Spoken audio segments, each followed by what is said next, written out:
Good evening, one and all. Welcome back to Notte Eterna. The moon is high and it smiles down on all of us as we're going to step back into another adventure here. So, as you can see, I'm surrounded by amazing individuals. Tonight, we're going to play some more of a game that we started 2 weeks ago, a arc that we're doing in one of the many different arcs here in the Eternal Night, Notte Eterna. I'm Kevin. I'm your host and the game master tonight. I am the U.S. ambassador for Notte Eterna, and these are the players, 3 of which you met last time, and a 4th you're meeting tonight, because now it's dramatically appropriate. Before we dive in properly, I want to let you all know that Notte Eterna is a new Grimdark 5th edition campaign setting that you can get right now on BackerKit and the crowdfunding link that is in the link tree that's right above Annika's head. You'll see linktree/Notte Eterna, and you can get information about the setting as well as the quick start guide to start playing adventures yourself.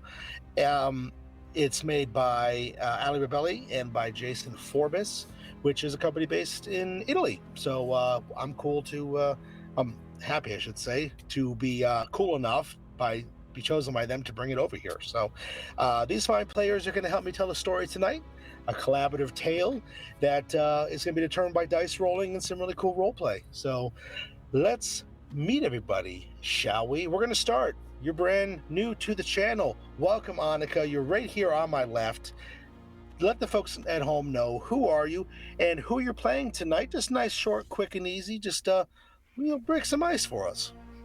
Yeah, so my name is Annika, and this evening I will be playing Alora, who is a sheltered Willoy, following the Knights of Kurash and pushing the limits of the Order by exploring monkhood. And she's very nervous, excited to join a group of adventurers on her first quest. First quest. Interesting. Well, that sounds like a lot of fun for me to twist at you a little bit. So, Annika, thank you so much for being here. It's going to be great to have you in here joining with these other 3 because we've done some stuff together before, and I'm excited to bring you to Notte Eterna. So thank you for being here. I'm so glad to be here. Thank you. Awesome. Jumping on over to the other side of me is Brian, returning from last time. Good to see you again, buddy. How are you doing tonight, man? Doing fantastic. Excited to be here. Awesome. Well, tell the folks at home, remind them who you're playing, and something interesting we can know about Sir Calbert. Yeah, Sir Calbert of Uen is a fated knight still worshipping the fallen sun god Laun. Someday he's going to get out of those chains and get out of, the eternal darkness that's been cast upon the land. Probably not, because I feel like that would defeat the point of the setting, but, we can hope. Yeah, sure.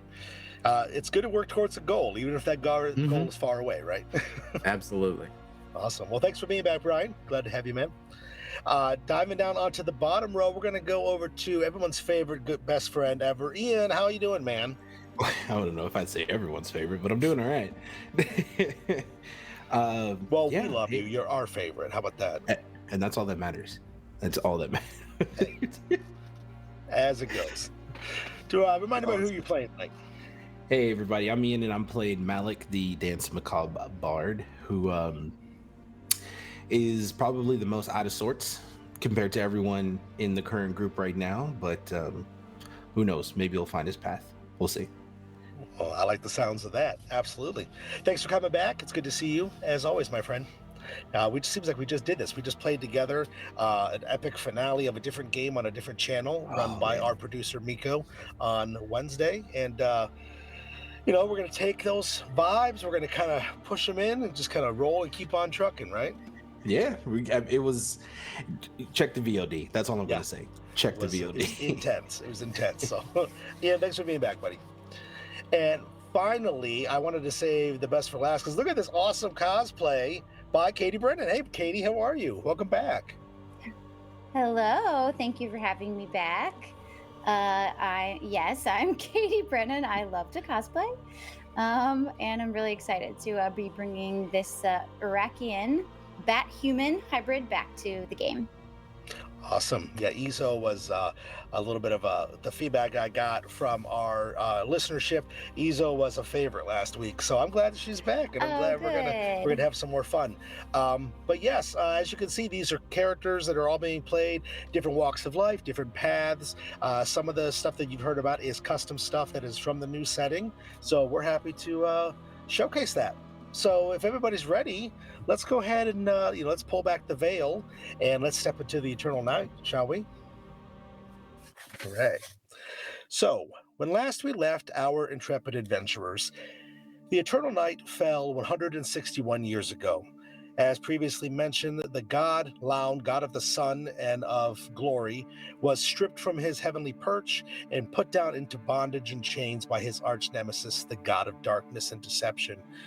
During this time, the land was irrevocably changed, as Laun gave away part of his soul, his essence, to the moon to make sure that the beings there were protected and created in a way that would allow them to continue to flourish.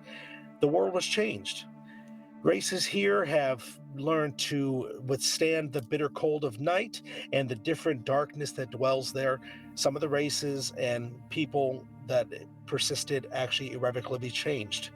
We have seen new figures step out of the dark, including the Iraqians, beast folk of awakened animals with a now humanoid type of shape and thinking process, the Willoi, creatures of light and of some would say of a certain destiny to the land, the Karevi, those who are bound to the dark, of guile and manipulation, and also a certain other change to some other more common races that we've seen in some other arcs. But our main concern for now is the fact that the spheres of influence are at play. Specifically, what's going on in the Duchy of Owen, is the fact that there is a keep about 20 miles to the southeast of Uin itself. This keep fell many years ago, and in its ruins we found last week 3 strangers that found themselves irrevocably pulled here. One, a knight, a fated knight, a follower of Laun, this fallen god of the sky, who found himself soon in the presence of a dance macabre bard, or a bard who can hear and control the dead. And the two of them together came across our Iraqian friend, Izo, who is in fact from a secret order that we found out is from the past. She's been pulled from that time and ripped into our present, where she is learning that there has been some changes to the world, and she may be instrumental in trying to help that. And as the 3 of them have all come together, they fought a small cult that were trying to enact some sort of dark ritual to make sure that some sort of power could be secured here in the area. Now, this ritual was stopped, and one of the beings in this ritual, a cultist, was captured, interrogated, and eventually didn't make it because he felt the need to push the wrong kind of buttons for people.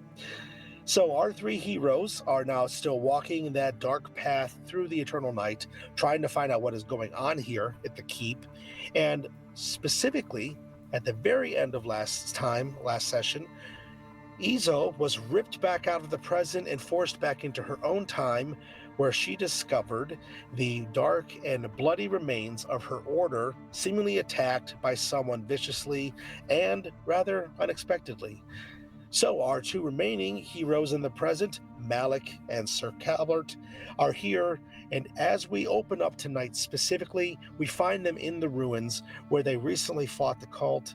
There is the dead body of the cultist somewhat nearby, stashed out of the way, and as they turn to ask Izo of something of the nearby area, found her to be gone. In this moment, as we dive back in specifically with the moon high above all of us, shining down over our tail, Calvert, Malik, what would the 2 of you like to do to react? I mean, you turn around and Izo literally just disappeared into the thin air.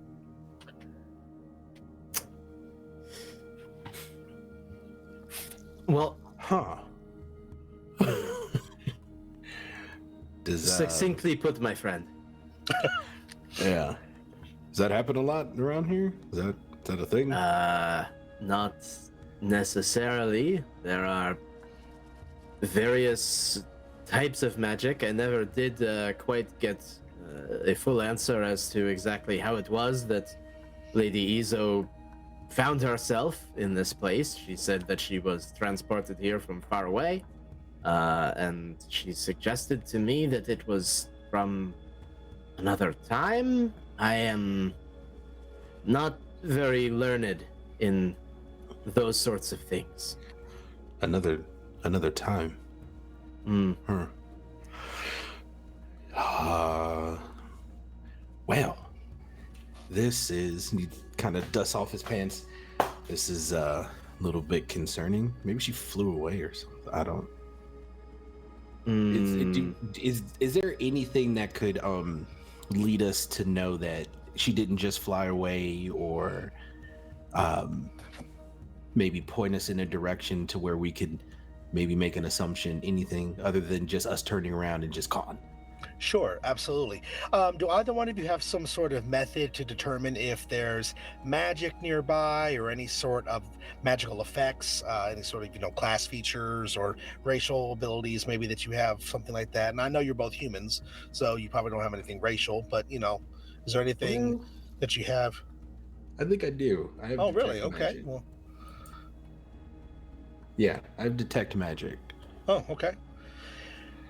So you open up yourself to magical auras in the area as you begin to look around, Malik. And as you do, there is an aura in this area that is right around where Izo would have been behind the two of you. There is just a faint ripple of a magical type of ability, a magical type of effect that is cutting through the dark of the area here. It is similar to when you first met Sir Calbert as he came riding up on his steed in the dark just a few hours ago, actually. A little bit more pronounced, a little bit more focused. It's also not that different from the magical aura that the cultists were channeling during their ritual. It's almost like it's residual from that effect is still lingering here, and there's a small concentrated dot of it that is sliced through the air where Izo was standing. Yeah. If I guess standing next to Sir Calvert, Malik's not really hiding it. There's like a small wisp of black smoke that comes out of Malik's mouth, and it goes into his eyes, and he blinks, and they flash red, and then he blinks again, and they're normal. And he's like, I'm gonna go this way, and he starts walking in the direction of that tremor, as it seems, of magic. You coming? Is there something there that we can interact with? The cultists, their trail has the potential to grow cold if we don't keep on them soon enough. But if you think there is something here, surprisingly, I'm more concerned about finding out where Miss Izo is, and I don't think we'll lose the trail of the cultists. We know where they came from, and where we will likely find clues as to what it is they wanted, so fair enough. We can spend some time looking around here. Perfect. And so I'm gonna follow that kind of like direction of the tremor and keep myself open with my detect magic to see if maybe that tremor turns into a tear, or if I stumble into something. Okay, absolutely. Malik, as you turn and start making your way back in that direction, Calbert, you behind him, take a beat and then move in as well. And as the two of you move forward in towards that, you both hear, with your just regular passive types of perceptions, a sound that you start to hear through the gloom of the night. It sounds like a small crunching sound, like a rhythmic. Clearly the sound of someone approaching as their shoes, boots, whatever, are making noise as they move through the nearby sand and stone type floor area of this ruined spot. I'm so tired. Okay. That was in character. just for those listeners. Sure, yeah. I'm sure you hear that, Calbert. You hear that? I do. And Calbert looks to his lantern to make sure that the flame isn't revealing the presence of undead. And in any case, after that, is going to quickly sort of shutter it, so that Absolutely. it can go. We can have some pretense of stealth. Yeah, you look to your lantern. It doesn't reveal any presences of undead. It's still its faint bluish light, and you do knock down the lantern hood. As you start to hear the sounds are coming closer, and there is now the sound almost like a voice, quiet, hushed, speaking something. Again, seems almost rhythmic or almost like someone or something is in a manner of having something that is practiced type of sound. And nearby there is a silhouetted form that is moving closer, a strange lurch and movement to their steps, almost as if they are probably not entirely of a natural gait. Hmm. And we discern that from just this kind of almost interaction. Mm-hmm. Okay. We're technically still out in the open, right? Yes. Okay. Hey, Calbert, check this out. And like to get his attention to look at him. What's that over there? To like give him the old look away. Does he look I mean, away? I guess, yeah. Yeah. Okay, he'll glance. It's not for very long. It's literally like. And in that moment, boom, Malik turns invisible. It's more like, hey, what is that? And as soon as he does this, it's like, poof, and he's still just standing there, but invisible. Calvert, you turn back, and you now it seems that, like Ezo before, Malik has disappeared into the air. All right. To be clear, this sort of magic I am aware of. And Calbert is going to just sort of look at this approaching figure and take a couple of steps toward them because he's You not just going to be hear- able to hide. So You hear beside you, damn. You draw your weapon, or not yet. He is gonna lift the lantern and flip the hood back up again. okay? Um, Flip up the hood, and you kind of bathe the area in that faint bluish light, and your hand goes to the hilt of your greatsword in case you do need it in this moment. Mhm. You turn towards the figure as its silhouetted form begins to step even closer to the both of you, those shoes crunching on the ground underneath. And in another time, same place, however, there is a crunching of shoes on the ground of the still semi-intact ruins. Ezo, you've recently come to. You've looked back behind you. The energy fluctuation through the air, the ripple, as it were, that brought you back to the area is completely gone. You look around and you don't see Sir Calbert. You don't see Malik. But what you do see are the 11 bodies of your fellow druids of the Order of the Keeper of the Secret Flame that are in the area here, decorated around the floor at various stages of death. Some of them are even slightly dismembered. And as you look around, there is sound of a figure approaching you out of the eternal night as well. That same crunch, crunch, crunch sound. And as you look up, you see a different figure than a silhouette that these gentlemen saw. You see a tall, statuesque woman with long, raven black hair that cascades back and down her shoulders. She is wearing, strangely enough, a black evening gown of some sort. It's tight, form-fitting, and you notice it is a little bit revealing in certain areas. This is a woman who's used to probably using her feminine wiles for dark purposes. And she just kind of looks at you, and with a wry grin, she starts to slip off into the shadows. Is there anything you want to do, or say, or react to? Wait, who is this? Who are you? She stops and she looks to you, and her gaze meets your own. Eyes that are not entirely human, they almost have a reptilian look to them.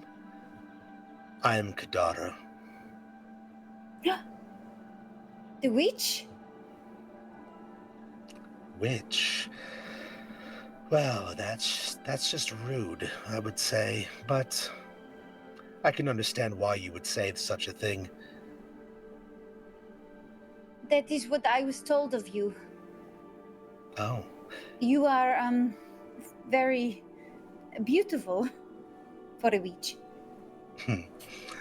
thank you, dear. And she looks at you inquisitively. You are one of them, aren't you? One of the Order, I mean. One of the keepers of the flame. Did you kill the rest of us? What do you think? I think yes. Clever. Do I need to But kill why? you as well? Or you tell me what I need? You tell me what you need. Why do you do this? I don't believe you are entirely ready to know those answers. But you will. In time. Her hand starts to elongate. Her fingernails start to stretch out like talons as they draw forth out of her hand. As her left hand starts to flex and writhe, there's almost like a reptilian scaling that kind of emerges out of the back of her hand and starts flowing up her arm. And as this happens, you hear the sounds of figures approaching from behind you, Izo. You turn your head slightly to see that there are 3 shadowed forms that emerge out of the dark of the night. These 3 shadowed forms almost look like shadows, silhouettes even, that step out of the dark into the moonlight. They are wearing armor, but their features are partially obscured until they move a certain way, and the moon shifts across their skin, and they have deep furrows in the skin that does remain on their faces. Some sort of strange, maybe undead creatures that start to step forward and reach for you. What do you want to do to react? You have just moments before one of them, the one in the middle there in the front, grabs a hold of you. Do I feel any of that tingling that I felt before? A little bit, not as strongly as you did when you first felt it, but you do feel it. It's almost like imagine it's a wave, how the energy would come and wash over you. It has a high and it comes back down to a low. This would be the lower end of that wave as it's washing away. So I have this power called Vessel of Souls, and it allows me to see spirits of the dead. They can seek refuge in my body and provide abilities and powers to me. So I would like to invoke that because I know all of my, brethren are around me, dead. I would like to call upon them to come to me and bring me strength. Excellent. Okay, let's do this. If you could please make a either persuasion or a performance roll. Okay, let's see. Which one is better? Oh, they are same. Let's go. Okay, that's fine. I'll if you do not have proficiency in either one of them, I'll still give you a proficiency bonus on this because you are dealing with members of your order that would want to help you with this. Okay, so then that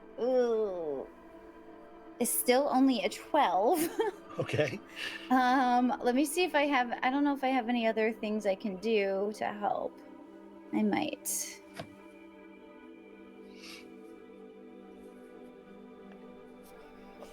So this ability that you're actually using is part I can of... invoke.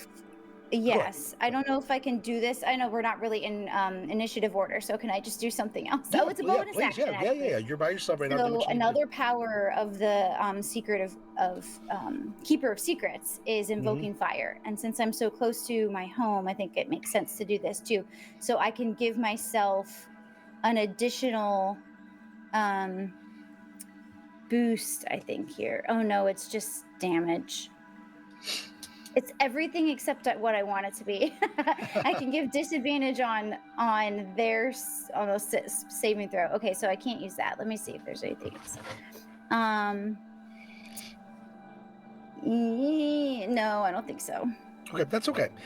So Yeah. as you So just instinctively reach out for your brothers and sisters that are nearby, and you try to channel one of their souls into you to bolster you in this moment to help you away from these undead, away from this strange Wait. woman behind you. Oh, yes.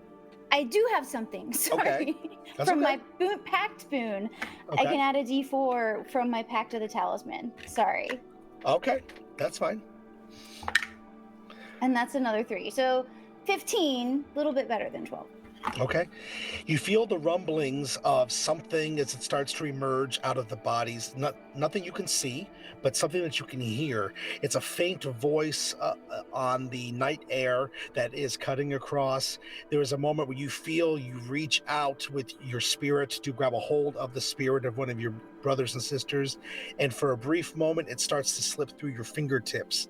However, you dig down deep in within you, and you feel that strange connection that you have, not the practiced druidic connection that you have, but the other connection that you have, the one that you have from the night.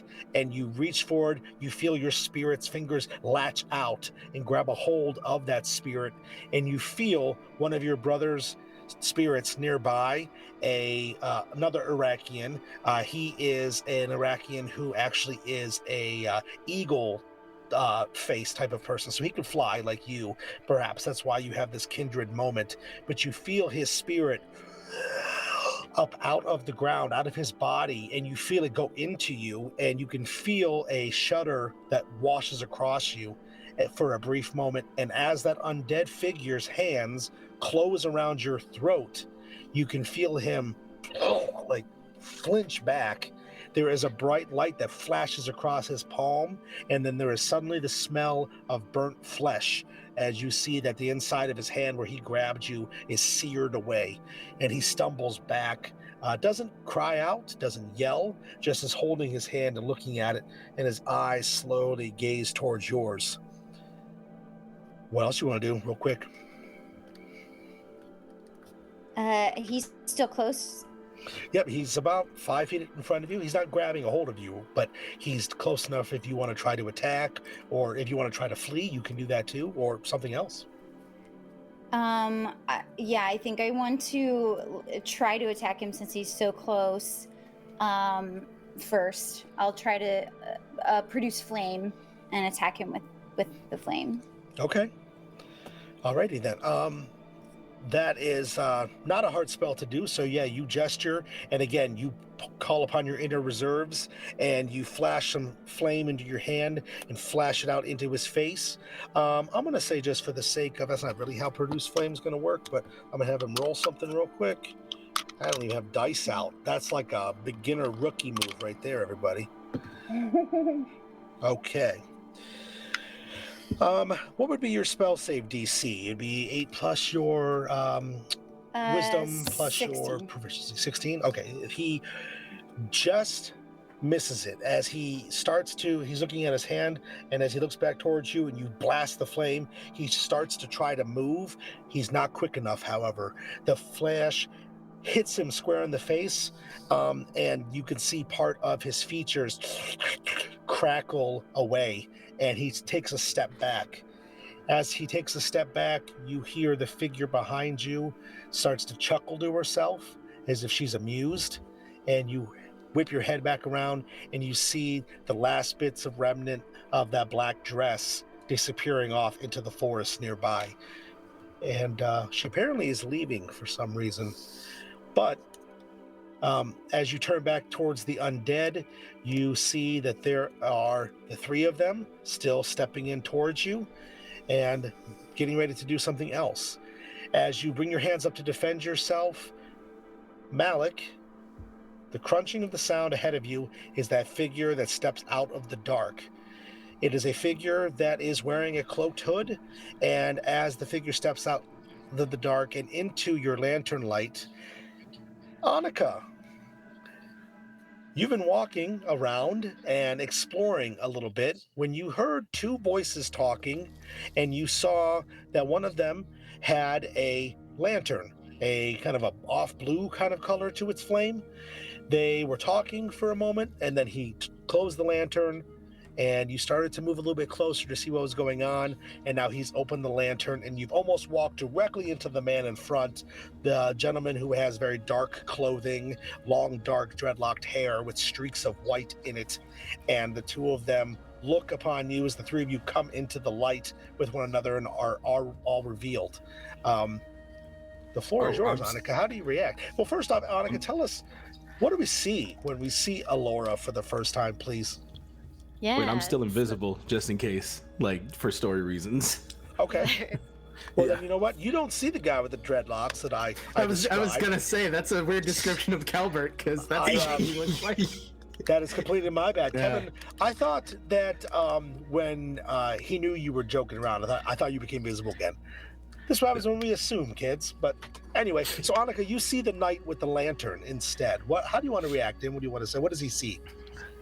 Yeah, so as this figure enters the light, you see a woman peering at you behind a shock of golden hair with white eyes whose patinas glow with otherworldly light. And she's wearing simple off-white robes with a cowled neckline trimmed in gold stitching that offer ideas of a feminine figure, but little else. And while this luminous, youthful figure offers an initial impression of ferocity and strength, just because, like, people have cried seeing her, the sun feeling is so strong. But when you stare a moment longer, you realize that there's one word emanating from her: anxiety, which is seen as she looks away nervously and fusses with her robe. And a moment later, a crystal orb appears in her hand where a menagerie of insects and spiders crawl about in an idyllic vivarium of her own engineering, to which she says, "Cosa abbiamo qui, amici miei?" And then she lovingly wipes away a smudge and stows the orb in her robes before turning to the knight. "Are you a friend?" And then, I am only a foe of those who support the darkness and strive against peace and righteousness in these lands. that's so good. I have a sort of important question, I suppose. Well, two questions that tie into each other.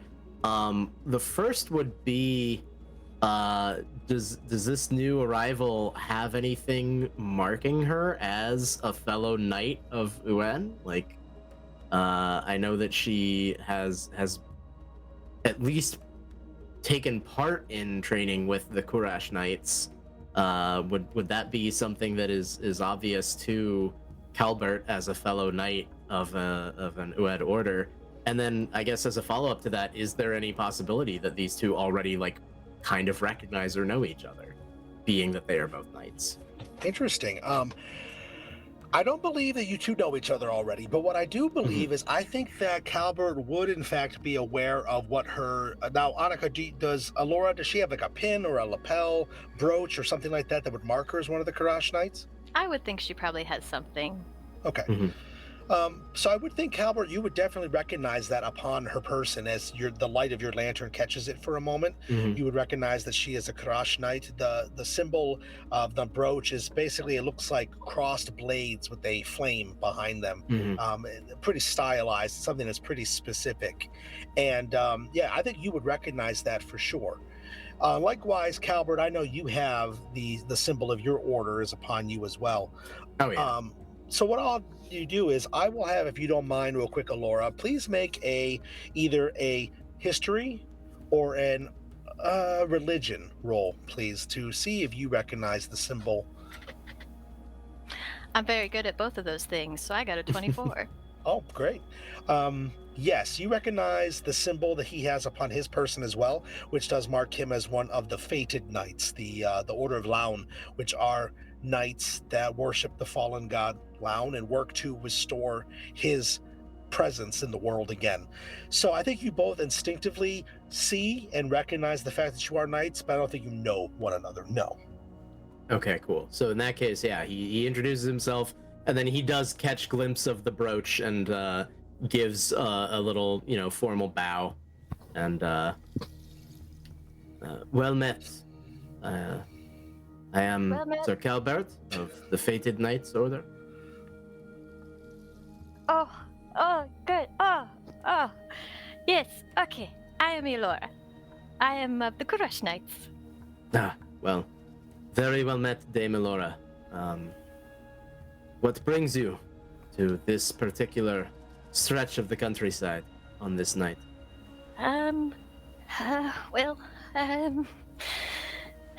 My mentor thinks I need to get out more, and he thought this would be a good idea. And I don't know if I think it's a good idea, but I'm here because he said I need to be here. And what exact idea is that? I fear wish I'm missing knew. something. I don't know either. He said this was a keep, and he said that there used to be stuff here, and something happened, and it involved a witch, and he thought I should go look at it, and I just don't know what he wanted me to see.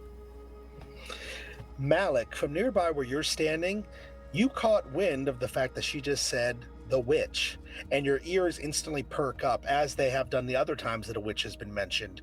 Specifically, what goes through your mind right now as you see this anxiety-riddled young woman talking about your, shall I say, nemesis? The first thing is humor, because of the interaction between Sir Calbert and Alora. So the reason why he stayed invisible, he was gonna become visible again, but then he went, I'm gonna see how this goes. And just kind of sit there.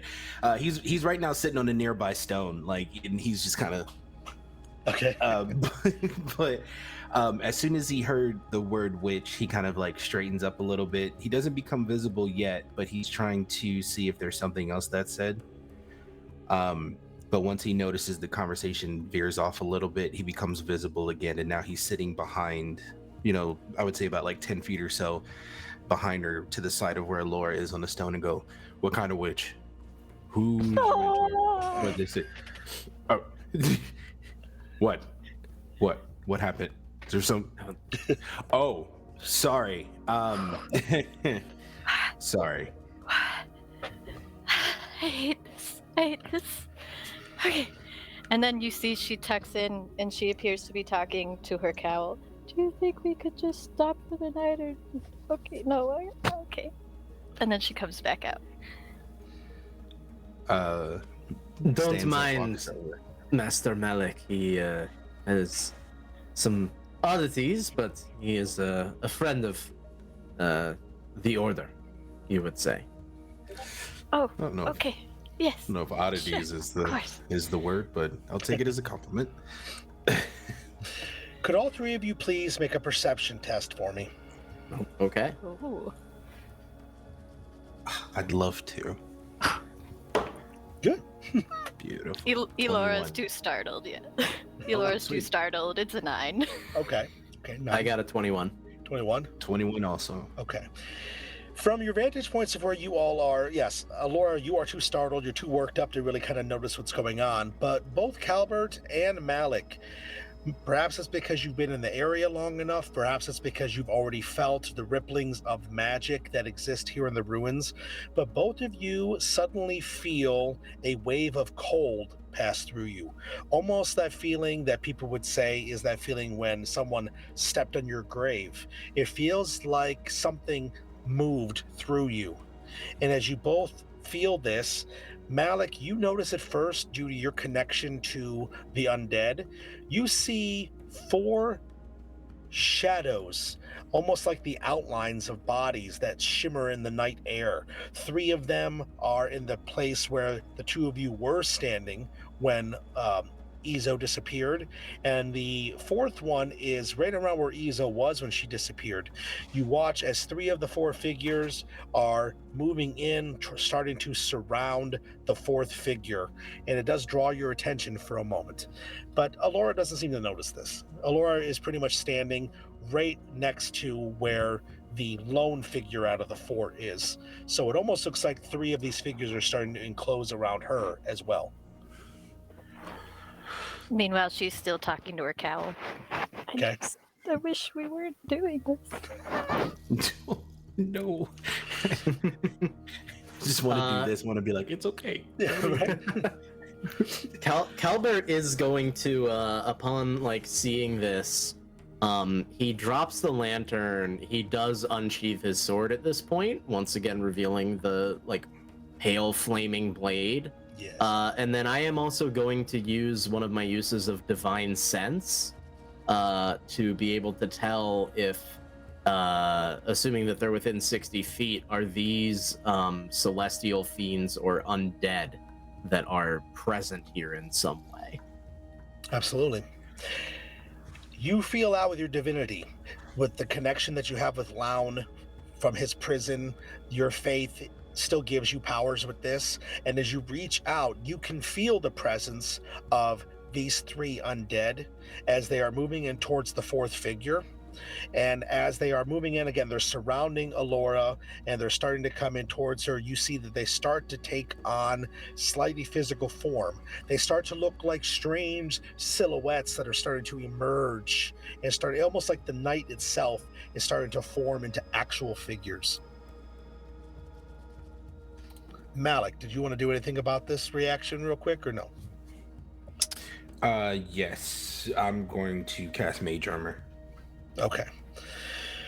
You take a drag of your cigarette, and as you blow out the smoke, there's a flash across you. Alora, there is a very strong odor that comes out of this white stick that this guy puts in his mouth, and it almost looks like a pipe, kind of, but it's a weird rolled up paper. It looks pretty weird, but you do smell it and you do notice it. But that's all you notice, because you don't really notice the rest of what's going on. But back in the original form of the keep, Izo, the three undead start to move in around you. They start to surround you. And in this moment, could you please make a perception test for me? Yes. Oh no. I have a +8 to my perception, but I rolled a natural one. Okay. So do That's with okay. that what you will. Okay. You're not sure where it's coming from, Izo, but you feel the presence of somebody else. It almost feels like someone is standing next to you, and your eyes shoot around expecting one of those undead real quick, but you don't see anybody there. The undead continue to move in close to you, and they start to reach out for you again. If you could just make a dexterity saving throw for me, please. Sure. That's a little better. Wait, is that a 16 or a 19? Both are great. 16 plus 3, so 19. Okay. The one in the front tries to reach out and grab at you again, this time with the hand that's not burnt. It starts to move and lumber in towards you, but you dodge in underneath it, and it snatches free of the air. And what do you want to do real quick? I'm gonna conjure 4 giant bats to help me. Oh, snap. Okay. All right. You all right.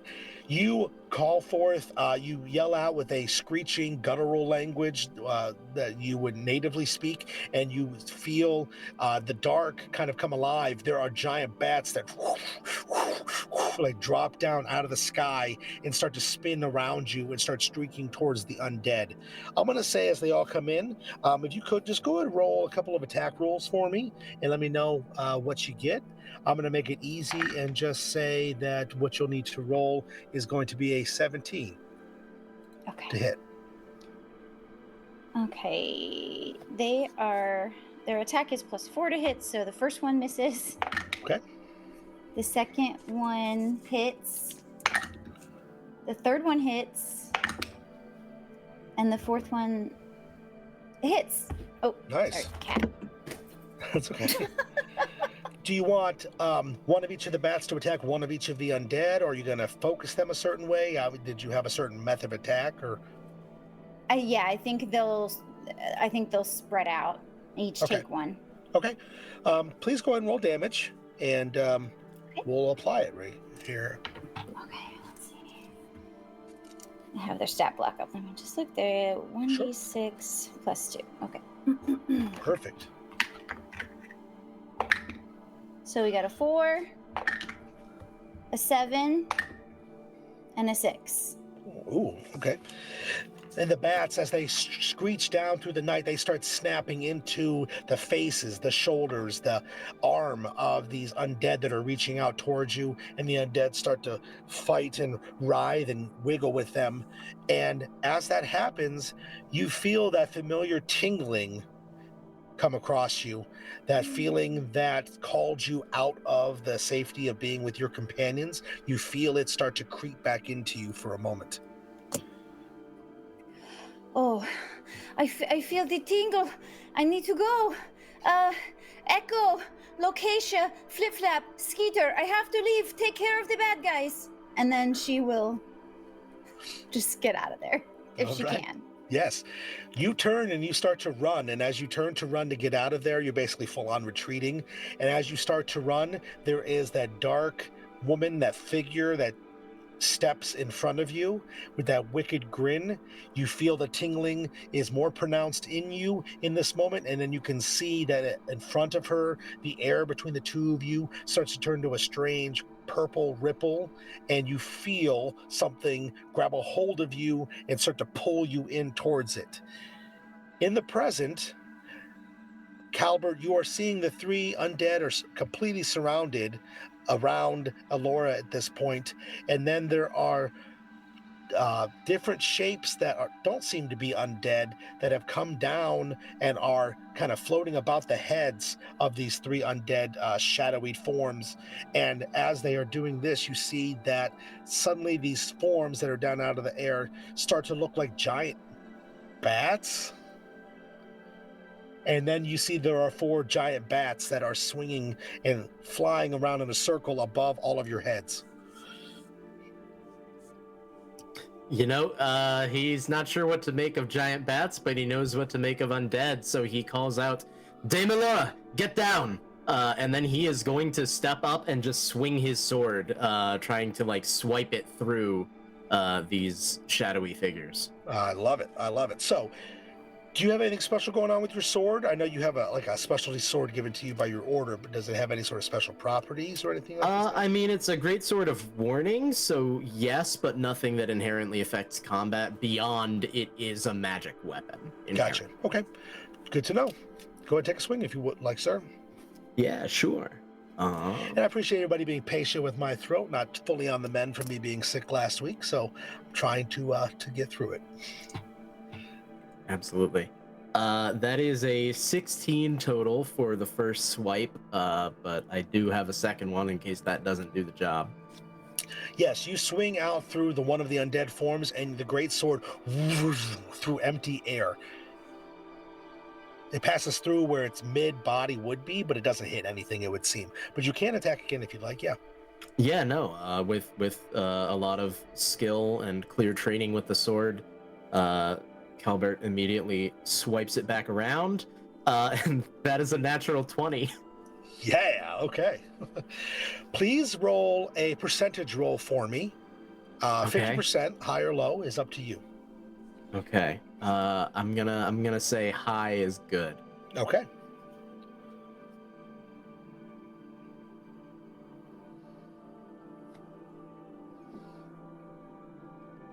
That's an 83. Okay. So way through the shadowed form again, coming from the opposite direction, when you feel it make contact with something. And as the sword finishes the last of its swing, there is a figure of a knight who is got dark skin, stretched and desiccated looking, clearly an undead figure, that as the sword continues, it's like you pull him out of nothing. You pull him out of the thin air, and he takes on physical form, and you finish the slice, and he staggers back a step or two, and is now standing in front of the three of you. In this moment, Malik and Alora, is there anything you guys want to do to react to this? We'll start with Malik, I think, because Alora looks like she's still a bit concerned, I'll say. So if the 3 shadowy figures are still, because the way that I kind of figured it is that Sir Calbert's here, Alora's here, and then the 3 figures are around Alora, and I'm kind of off. I want to attempt to, it's going to sound bad just off of how Alora's already feeling. I kind of want to move them out of like the way of the three and kind of like switch places with them. I got you. Well, if perhaps this would be easier for you, let's go ahead and bring up the battle map. It was going to come up in just a second anyway. So if you look onto your screens here, you'll see in our Owlbear Rodeo that we use for all of our VTT uses here on La Notte Eterna, that we've got a little bit of a layout. This isn't exactly where you guys are standing because I just kind of had you popped on here. But so I would think it'd be more like this, with everybody kind of doing what they were doing. And the Calvert came in to attack this guy over here. These other ones are kind of like this, and they are just shadows right now. This one here, let me get my pointer. This one here in front of Calvert is the only one that has physical form. So what I'm going to do is I'm going to leave the three of them there, but we'll make a note that that one is like that. Okay. Cool. So then, yeah, I guess. Now we have a little bit better way to see what's going on. Is that about what you imagined, or? Yep. Cool. Roughly. So then I want to use my movement to get to here, kind of like pressing on this shadowy figure, and just kind of garnering some attention from that figure. And I'm going to, still having my mage armor up, I'm going to hold a melee attack against them until they become corporeal. Go right ahead. Cool. Pull this up.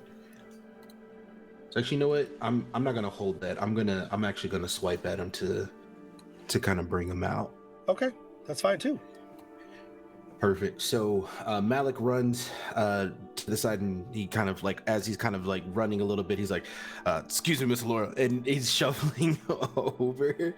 And once he centers himself in front of this shadowy figure, he reaches into his jacket, kind of throws his arm out, and then you see this faint light that travels from his wrist all the way to his hand. And as it moves to his hand, he begins to pull out this hellfire rapier out the side of his jacket sleeve. And it's like the tradition. It looks like the rapier from Princess Bride, Inigo Montoya's rapier, but it's matte black metal that is smoking as if you just quenched the blade, forged by fire. As you just finished quenching the blade, and as he pulls it out slowly, he looks at the shadow figure and just flicks his wrist at the side, like aiming towards the clavicle for a swipe against him. Amazing. Love it. That is going to be a 15 to hit. Okay. As you flick out and you stab with the rapier, however, it stabs through empty air. It's like the figure is not there. You can now see not just the silhouette form, but you can actually start to see the lines and the shapes, the physical form of this creature, as it looks like they're more tangible. But as you stab out and stab right through where the clavicle would be, it doesn't hit anything. It's like the figure's not actually there. But in this moment, Laura, is there anything you would like to do as you finally react to what's going on here? Yeah, so was previously cowering, and you see she talks to her cowl one more time, and then comes out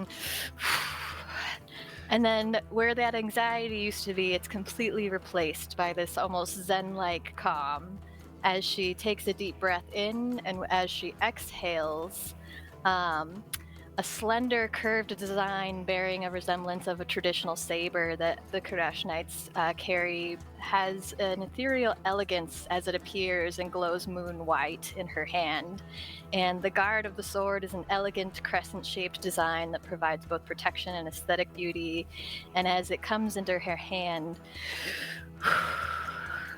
may you find the mercy you seek. And Alora is ready to swing if she's allowed to swing. Yeah, go ahead. I love that. You're attacking the one that Malik just attacked, or are you attacking it? Yeah, I saw that it didn't quite work, but I'm wondering. I want to try something. Okay. All right. Cool. Yeah, go and give it a try. Do you have anything special going on with your blade? You are a new character, so I'm not sure. Do you have any sort of magical weapon or? Yeah, so it is. I don't think it's considered magic, and I don't think I have. Well, no. This is Yeah, this is your Karash blade. This is the one that Yes. you yes. use with your orders training. Yeah, sure. Okay. Yeah. And if I had more actions, I might do one other thing before attacking, but I don't think that's right to do. So I'm just gonna roll as is. I don't have any special things yet. Okay.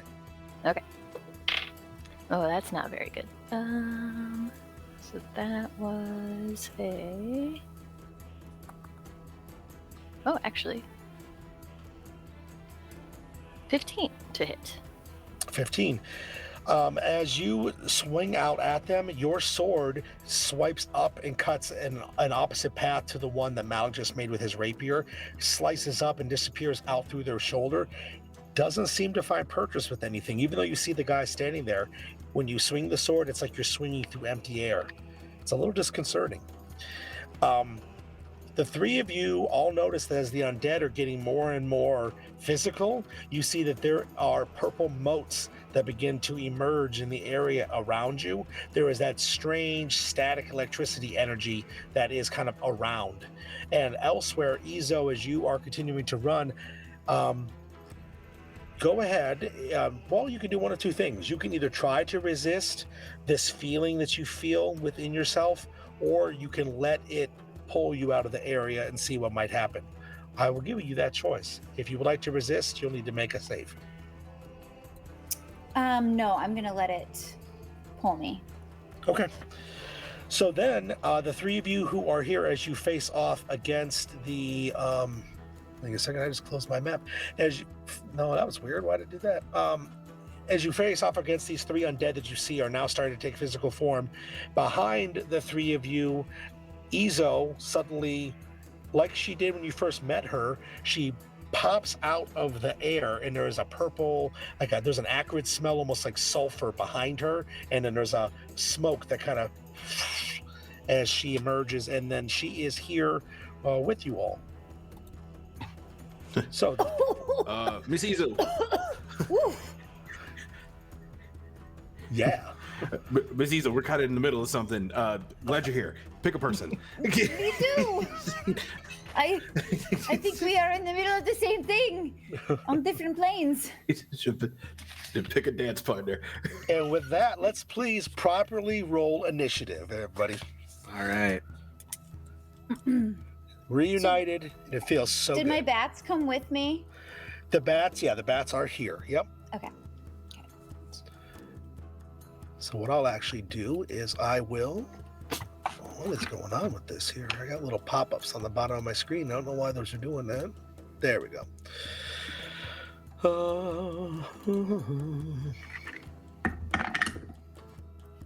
Remember all those jokes we made last time about how we were like getting a lot of good rolls and we were worried about when that would stop happening? Uh-huh. Yep. I feel like we're starting to feel Yeah. that. Oh no. Mhm. Yeah. Oh, no. Just stopped. just stopped for me.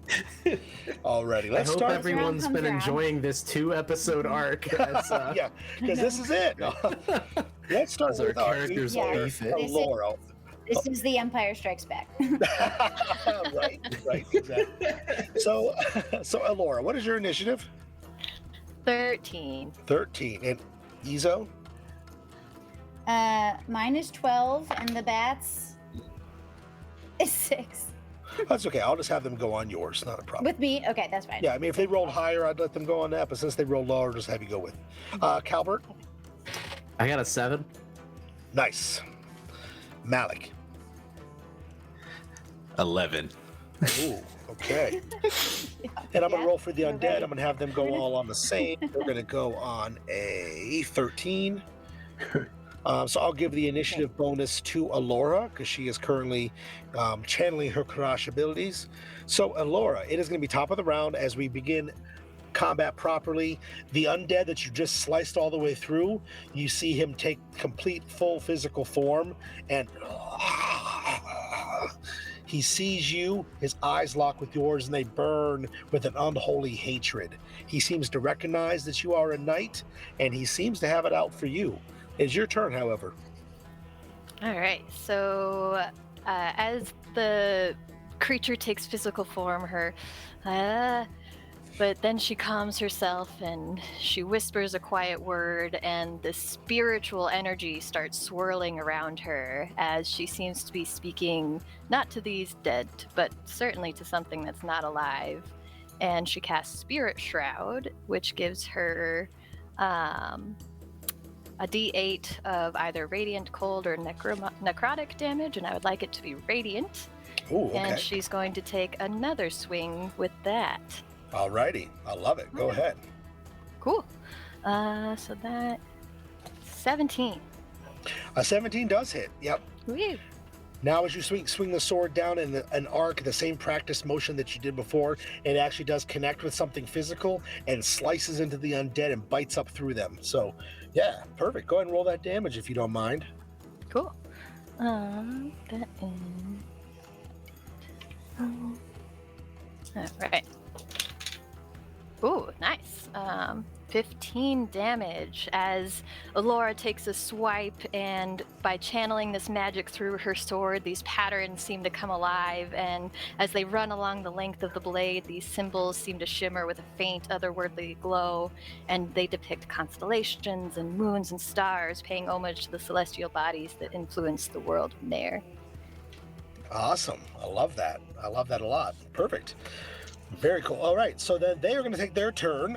So the one who was directly in front of you that you just attacked, Alora, it is going to actually take its attack actions. You see it has a sword that somehow has appeared in its hand. Didn't seem to draw one, it just suddenly has one. It is a long, straight blade. One would basically call this like a hand and a half sword or bastard sword. It's going to take a swing at you, Alora, with a 14, which I'm sure is going to miss you. That is true. You Okay. miss. And so it swings out at you with this sword, and as it swings across you, it flicks for a second and brings it down like it's trying to strike at Malik as well with a second attack for its full attack action. And it's going to roll even lower, however, so it's going to miss you, Malik, with a 7. Yeah. Whoa there, buddy. Hold on. Yeah. Easy killer, yeah. All right. Calbert, the one in front of you, is going to also do a similar movement. It sees that you are a knight as well, and you see it, much like when it looked at Alora, this one looks at you with a dark gaze as well. First attack is going to come in at a 12 to hit. Nope. And, okay, the second one's going to be a 19 plus 5, so 24 for the second. That one is gonna hit. Okay. So this time you will get it. So it brings down its again, same sword, basically has a bastard sword, and it just kind of brings it down a double arc. The first one you manage to get your shield up to deflect, and the second one it finds an opening, slams in. You're going to take 5 points of damage as it cuts down into you. All right. Okay. And then the final one, which is the one that is over here kind of by itself, it is going to move in towards you all, kind of in a flanking maneuver. It comes in behind you, Izo, and it's going to attack you. As it does so, there are bats that are circling about it. The one flies down and kind of snaps at its face, but it kind of is moving in and around it. So against Izo, oh boy, 21 to hit. And 17 to hit. Does 17 get Those you? both hit. Okay. Both hit him, yeah. Okay. It's going to be 6 points of damage, and unfortunately, max points of 11. Oh no. So 6 and 11. So 17 total. Ouchie. Ouchie. Ouchie bouchies. Yeah, you're summoning creatures. These aren't something you have to concentrate on, correct? They're here just for a certain amount of time. No, it's concentration. Oh, it is? Okay, please make a concentration check, if you don't mind. It's going to be I do mind. DC 10. That's a natural 20. Oh, okay, cool. Where was that before? I know. You do not lose the bats. They continue to circle around the four of you. I was looking. I don't see. There's like little markers that we can use for. I don't know if Albert 2 has it set up immediately for little token things for the bats. Daddy babies. Little bat boys. But we'll get something figured out here. But anyway, cool. All right, so that is them. So now it is going to be Ezo. It's going to be your turn. Okay, so I am going to attack the one that just attacked me. Well, the Okay. one that did the higher damage, I think. Okay, that would be the one who's So behind since you. I'm concentrating on the other spell, I'll just do my natural teeth attack. So that's going to be 15 to hit. Okay, you attack with the 15. It's not enough, unfortunately. The knight actually steps aside in a certain way that as you snap out, it misses him.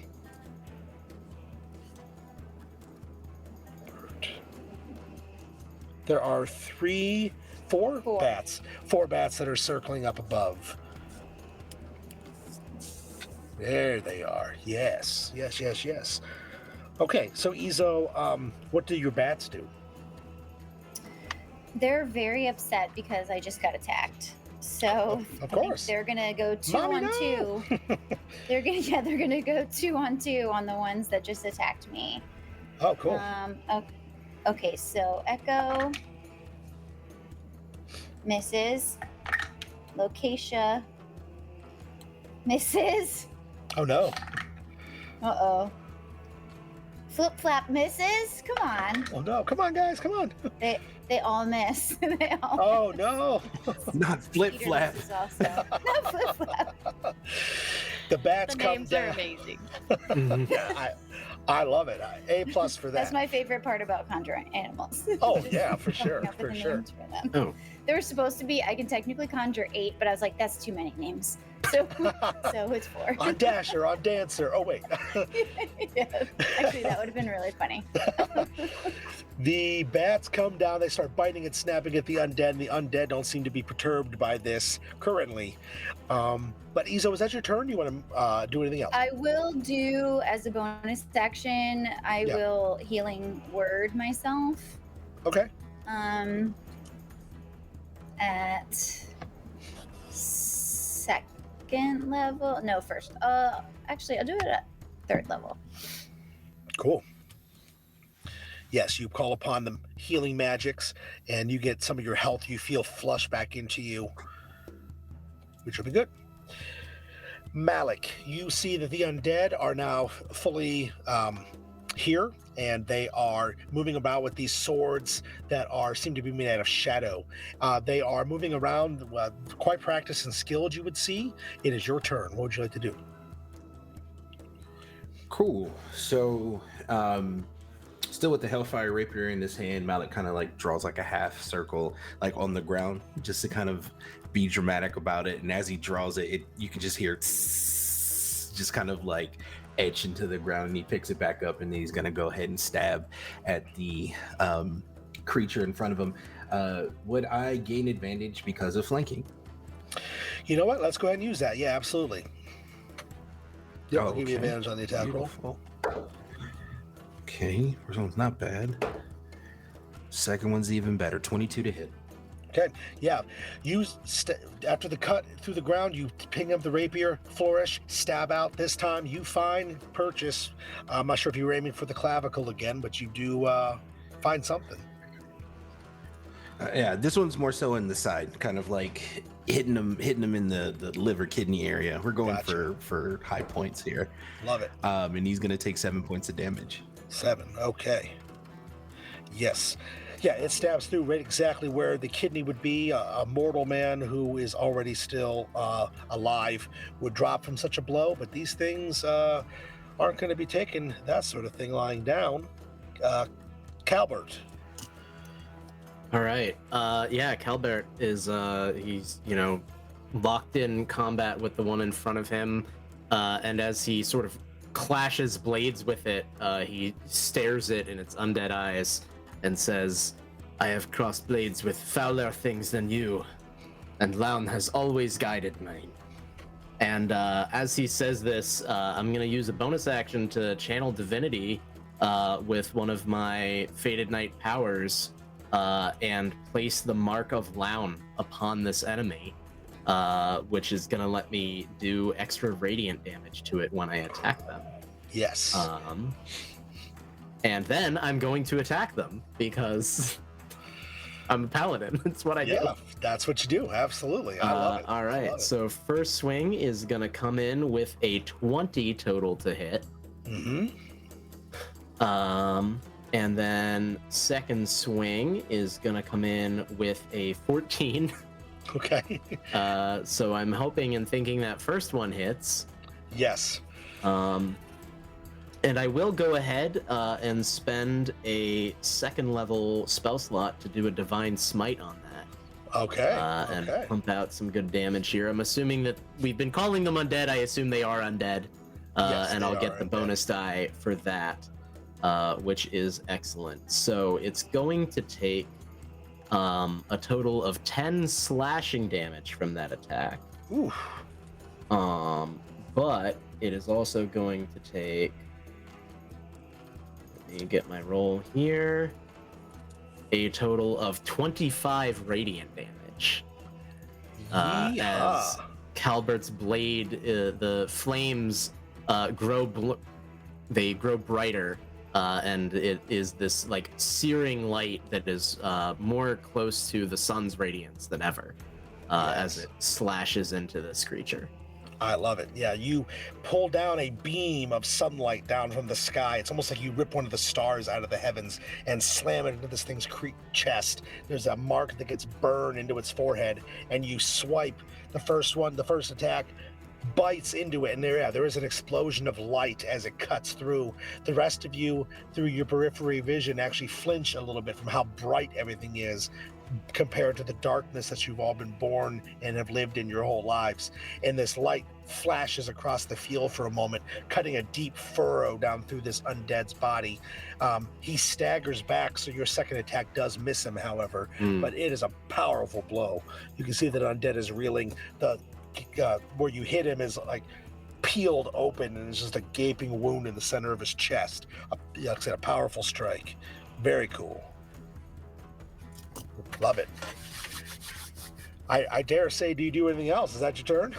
No, yeah, that's it. I mean, I could move, but that doesn't seem right. So yeah, Okay. we're clashing blades. You got it. I love it. Very, very cool. Yes. Cool. Alora, you like I said, you see this light, you hear the undead get semi bifurcated, but it doesn't get destroyed. Bifurcated.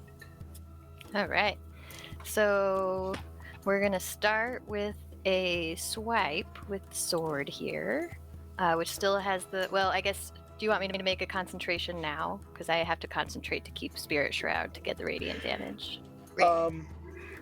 You don't have to just make a concentration save if you get hit, like normal. It's like it's something else. It just was concentration, and I admit I don't use those a lot, so I just wanted to make sure that I didn't need to do anything right now. No, you're fine. If you do another spell that requires concentration, it's going to break it, or you won't be able to cast that spell. But no, you don't have to make a check or anything to maintain your concentration unless there's some other stuff going on. You get hit, or somebody tries to dispel you, or whatever. Cool. Yep. So then, we're going to swipe. Oh, yeah. And that's going to be an 18 to hit. Okay. All right. This swipe does make purchase. Yeah. Sweet. So, another swipe. Oh, max on the sword damage. So that's going to be 10 force, because I forgot to say this weapon is force damage. Okay. And then 5 radiant damage. Oh, yeah. Very cool. So she swipes through, and then it almost shifts into a monk pose as she transitions into a flurry of blows, in which she's going to do one unarmed attack against the guy, and then she wants to use her hand healing to lay a hand upon Izo's back to try and heal her as well. So you're trying to do flurry of blows, or you're trying to... I'm doing two things because it's an interesting merger of the monk sect that I took. So what it says is that if I do a attack action first, and sorry about the camera. No, I'm still here. That's okay. So I do an attack action, and then if I do Flurry of Blows as my bonus action, instead of doing 2 hand hits, I can change one of them into a hand of healing. Ooh, okay. Oh, okay. Which is not crazy amount of health, but it's help. That's all right. That was a new class feature I was not aware of. Is that what you get from the Mercy monk, or is that okay? Yeah. Very cool. I love that. That's awesome. Yeah, I haven't encountered that yet, so very cool. Yeah, I hadn't either, so I was really excited to use it. Yeah, But, I love it. Yeah. So do you want me to do the damage first or the healing first? Yeah, we'll go ahead and do it in the order you did it. So yeah, go ahead and make the damage roll because you already rolled to attack and hit. Yep. So Okay. So that's an awesome feature. Isn't that really cool? Yeah. Okay, so the unarmed is 3 bludgeoning. Okay. And then the healing is it's 5. Nice. As I lay my hand on your back and say, "Easy, friend." All right. Yes. Yeah. Very It's gonna cool. be Yeah. cool So to you see. yeah. Right. You So yeah, you after hitting with the sword, you move in and you strike out with your open palm, and then reverse it and slap back and touch Izo and give her some life back. That's amazing. That's a sweet class feature. I love that. Yeah, that's gonna get super even cool. stuff like that's gonna get even grosser with the Karash Knight stuff that I know you can do too. So. Ooh, gonna be juicy. That's all I'm gonna say, kids. Pay attention to this one. The knights, if we want to call them that, are going to take their turn. The one who was in front of Calvert is going to take a full attack action against you. Oof. The first attack is a natural 20. So that's going to be a total of 25 to hit, which we know is going to hit. The damage then for... Nah, I'm gonna see that from across the way. Malik's gonna like poke out the side and go, "Nah, not today. We're gonna silvery barbs that." Indeed we are. Okay. Yeah, and then Calvert, you can take the advantage. Okay. Awesome. So Calvert, as he swipes through and he's about to pretty much stab you in the stomach and gut you like a fish, as his blade bites into you and it starts to swipe across, there is shadowy smoke with like a weird boing kind of guitar twang of a string, and the smoke takes the blade and pulls it across you, and then the sword swipes out the other side and doesn't actually make contact with you, and you feel something wash over you. You feel slightly stronger. Its second attack is going to be, well, it's with the silvery barbs. You just made it so that it's not a critical, correct? It's still a Right. hit, So you would need to so you have to roll again and you take the lower 2. oh, gives you lower of the disadvantage. two. Okay. Yep. Okay. Disadvantage, yeah. Okay, so with the second roll then, with a +5 for the attack roll, it is going to be a 12, which is not going to do it against you. All right, so its second attack roll from its attack action is going to be 16, which is going to miss you as well. So yeah, as it swings and the shadows make it fly off to the side, it swipes back at you in the shadows again, almost like a hand that takes the sword blade and kind of pushes it off to the side. It doesn't find you. But the one that is between Alora and Malik and Izo is going to start to move, and there is a little bit of light we see in the map here in the center. This is light that is kind of given off by Calvert's lantern. So once you move about 2 squares away, it starts to get shadowy. So this one that you guys are fighting, it starts to step back towards the shadow of light. And so as it does, you both can take an attack of opportunity if you have a reaction left. I believe Malik's silvery barb used his, but Alora, you have one, correct? Yeah, I want to swing. Okay. Go ahead and make an attack roll if you like, real Do the quick. bats get a chance too? Ooh. You know Come on, what? Kev. Do the bats get a chance? You know what? They technically would. Let's do it. Izo, you can attack of opportunity as well because you still have a reaction, correct? Yeah, I do. Oh. Okay. So Izo and Laura, so ladies, you can take an attack of opportunities, and then we'll see if we need to have the bats do anything with that. Okay. But 22 for me. Okay, yours is going to be successful. Let's go. Nice. I miss. Wait. Yeah, I miss. Okay. 14. That's okay. So Laura, what's your damage? I got 8 force and 3 radiant. 11. All right. Cool. Alrighty. And the bats. So The bats. Come on. Katie, guys. Katie, go ahead and roll 2 attack rolls for me. Let's go, bats! Yeah, Team Bats. 17. 17. Oh, okay. Let's go. Echo. That's Echo. And the second one's a miss. The second one's a miss, but we got 1 hit. So that's Hell gonna be 7 piercing. Okay. So this creature begins to step back towards the shadow, and as he begins to step back, Alora, you slice up through him, and he kind of staggers as the bats down in by his face. One of them actually lurches on. You said it was Echo. Got him? Echo snaps onto his face, wraps the wings around its head, and you see the guy's head moving in underneath the wings as it's trying to flail and trying to get out of the grasp of the bat. But it's not enough. The bat bites and snaps and snarls, much like his mommy did to a certain prisoner you guys had last time. And you watch as the bat actually bears this undead down to the ground. And eventually the undead, as the bat just continues to rip and rend at his face, the undead stops moving on the ground because your bat kills him. Let's go. Oh, good Let's go. boy, Echo. Let's Good go, boy. Echo. Good job. Gosh, Yeah. that's bad news. Oh! I imagine it's kind of like a face hugger type. Yeah, oh, yeah, absolutely. Yeah, all wrapped around there. That's Yeah, definitely. scary. That's very scary. Very cool. Alrighty. So, with that, the final undead is going to step in directly behind you, Calbert, and he is going to attack at you. And you know what? Since you guys are using flanking, they're going to use flanking too, Ian, because you know you guys can thank Ian for that. No, I'm just kidding. Thanks, Ian. Thanks, Ian. Yay! Hey, man. I got a lot No, of we're hit good. points. I'm We're the good. We tank. got I'll be this. okay. With a 20 to hit you, Calbert. We got. Yeah. Okay, he does damage. He does. You take 11 points of damage from the first attack. Second attack is going to be just a 2. 2 plus 5, 7. Not going to cut it.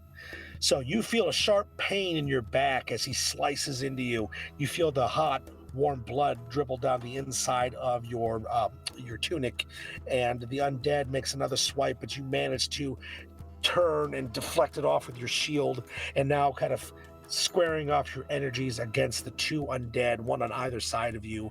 You just look with a renewed purpose. Izo, it is your turn. Whew. All right. I'm getting frustrated because I'm not hitting anything. So the bats are still helping me. You know, they're staying close, but I am gonna go ahead and use my primal savagery cantrip so that my next bite is more potent and has a better chance to hit. So let's try again.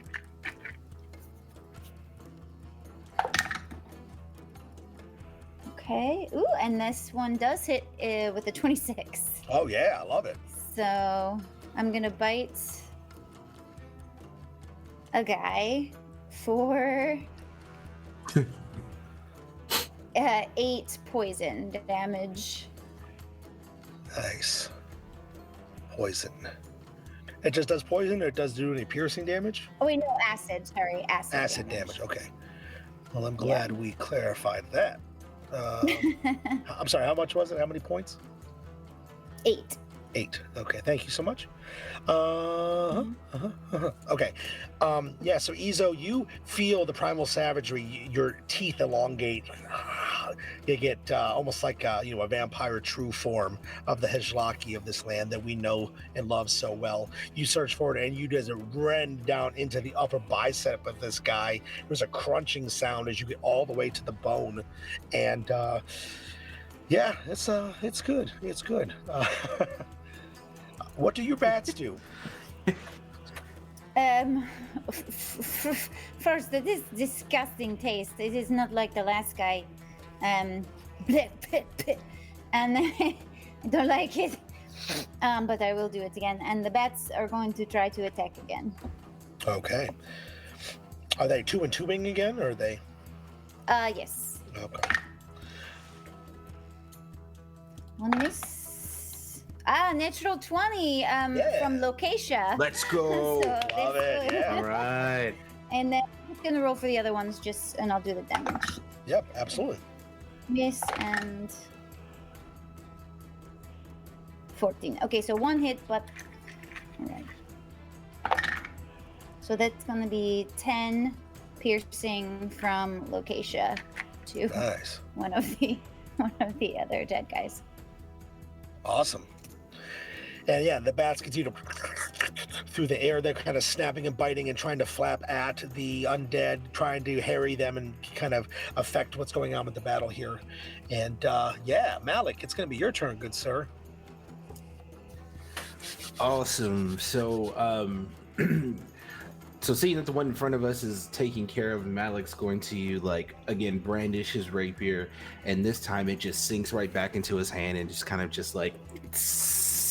of down his arm, and it doesn't look pleasant, and you can hear him kind of grunt. And then he's going to aim for the one next to Sir Calvert with an Eldritch Blast. Oh yeah. You talking about this guy here? Yes. Awesome. So the first bolt was a 25 to hit. And the same for the second one, so both hit. From what I can I love see. how polite we all are. Does a 25 hit? I just want to check. Yeah. Yeah. Rick just did, yeah, no, it hits. Perfect. And they take a total of 15 points of damage. Beautiful. Yeah. All right, Malik. So yeah, you gesture, and that sickly, I believe you said it was green before your Eldritch Blast was like a greenish light, or am I misremembering? No, so this one it's still black. It Black, almost looks okay. like a pulse, but it's like a black shadow with, if we were drawing it in cartoon, that has like a white outline to it. And it's not like you're shooting it out of a pistol. It almost sinks in the shadows under people's feet and wisps across legs and around rocks. And then before it makes purchase, it pops out of the ground and Nice. hits its target. Very cool. Yeah, like these weird shadow snakes that kind of through these two bolts up through and slam into the legs of this guy. And yeah, it's making contact. Calvert, what do you do, good sir? All right. Well, I am gonna start by levying an attack against the same one who I've been dealing with here, with advantage, courtesy of Malik's silvery barbs. So thank you for that. Let's hope that we make good use of it. He still has the Mark of Loun on him as well. So if we can get a hit here, we stand to potentially do some very good damage. Oh yeah. And that is a 20 total. So that's pretty good. I believe that's a hit. Yeah, that'll work. All right, cool. I'll go ahead and spend another second level spell slot as a smite on that. Okay. And so we are going to do first. Ooh, big numbers. 16 slashing damage. Oh yeah. And then that's going to be a total of 19 radiant on top of that. Ooh. As Brutal. again, this just blazing radiance from the sword lighting up this entire clearing that we're fighting in slashes into this undead knight before him. I love it. Yeah, absolutely. Yeah, bright vibrant, I'm trying to say, flashes of light that are could be seen from quite a distance away if there were people out in the night besides you all. Yeah, very cool, very cool. That guy definitely feels that. He's kind of just getting buffeted and rocked by the radiant energy as it's getting slammed in through his body, just courses through him, and it's taking away some of the unholy energy that is making him still be animated. You could see some of that is starting to kind of just come out in little waves. Is he still standing? He is. All right, he's getting another hit then, because I got 2 of them. Do it. Well, hopefully he's getting another hit. That's a 26 total. Let's see. That'll do it. 20 hit. Let me do the math. Yeah. All right. If it meets, it beats. If it meets, it beats. That's it. And you know what? He's got a 25 AC, so you're good. I'm just kidding. He's putting up a fight, and that's cool, but the might of Loun is not something to be easily tested, and so this is true. Calbert is going to grit his teeth as he sees that this undead is still standing before him, and he just he cries out Loun's name and then slams his sword directly into its chest. I'm gonna burn a 3rd level slot for a smite on this attack. Nasty. And we're gonna see how much we can do. I love that. So that's gonna be 10 more slashing. Okay. And then it is going to be 24 more radiant damage. Ooh, yes. So, yeah, you take the blade, and after that second one is powerful, you take the blade, calling out Loun's name, you take the great sword and slam it into this thing's chest. It explodes out of his back as more light just erupts out of the back of him, shining and blasting through like the sunlight on a dark night. And as you turn and rip the sword up, you see the entire undead's body just split, and light just blasts and radiates out of him. The entire clearing around all of you, all the grass actually moves and gets blown back from some unseen wind, a force that is just driven out of this creature, and all of its undead radiance explodes into the night and is vanquished. Shadowy tendrils that just disappear back into the dark from whence they came. And he is very destroyed. Fantastic. And as he topples over, I'm just trying to get it to work on the sheet. It's not visible because of Calbert's armor, but the wound that he had been dealt to his back glows a little bit with some of that holy light and heals up as well, because that's something that happens when your Mark of Loun enemy gets killed, is you get some hit points back. Yes. As you said, hidden by the armor, light emerges from that wound, and the holy power of Loun, that caress of his eminence, closes part of that back up. Very, very cool. All right, so let's go back to the top of the round, shall we? Alora, you gotta top that, right? I don't know if I can, but she's gonna do something. Let's jump this fool. Let's do it. Get him! Don't let him up. So, You're right. I think what Alora's gonna do is kind of moving from that last pose. You see her transition into a new pose, and if you're familiar with sword forms, it may look something like, how about the rose unfolds? And as she unfolds, this energy releases from her, and as she makes a step, she's gone. And when she reappears, she is right over here, I'm hoping, because maybe a bat and I can share a space. Right? Yeah, that'd be fine. It's in the air above you. Okay. Yep, that's fine. Yep, cool. And now I'm flanking that guy. Yeah. Right? Yeah. So as she appears, she takes a mighty swing with her magical sword and is hoping that a 22 is enough to do it. Yeah, I think so. Cool. So again, that radiant energy pulses out of her, dealing, not exciting, 5 force damage and 5 radiant damage. Nice. As she reappears and the rose unfolds into this undead back, and my force sword bursts out in front of Izo. Yes, definitely. Yep, and then in your practice stance, you finished your movement, and yes, it is very fluid, very graceful. You'll all notice it's almost like a strange dance that she is, but very practiced, syncopated movements. Very, very cool. Very cool. That remaining knight is going to try to just do what he can do to try to get out of the situation. Completely surrounded by enemies, he takes his sword and he hefts it up and he slams it directly down into the ground at his feet. I need, I'm not sure why I'm rolling, I just realized. I need everybody who is within 15 feet of him, which I believe is everybody except Malik might be one away. Oh no, Malik's in range. Malik, if you could also, everybody please make a Constitution saving throw. I guess. I'm just double checking. Unfortunately, Malik, I'm so sorry. You're the only one who's outside of it. Izo and Alora both get a +4 to your save. Oh, yes. Malik, you're too far away.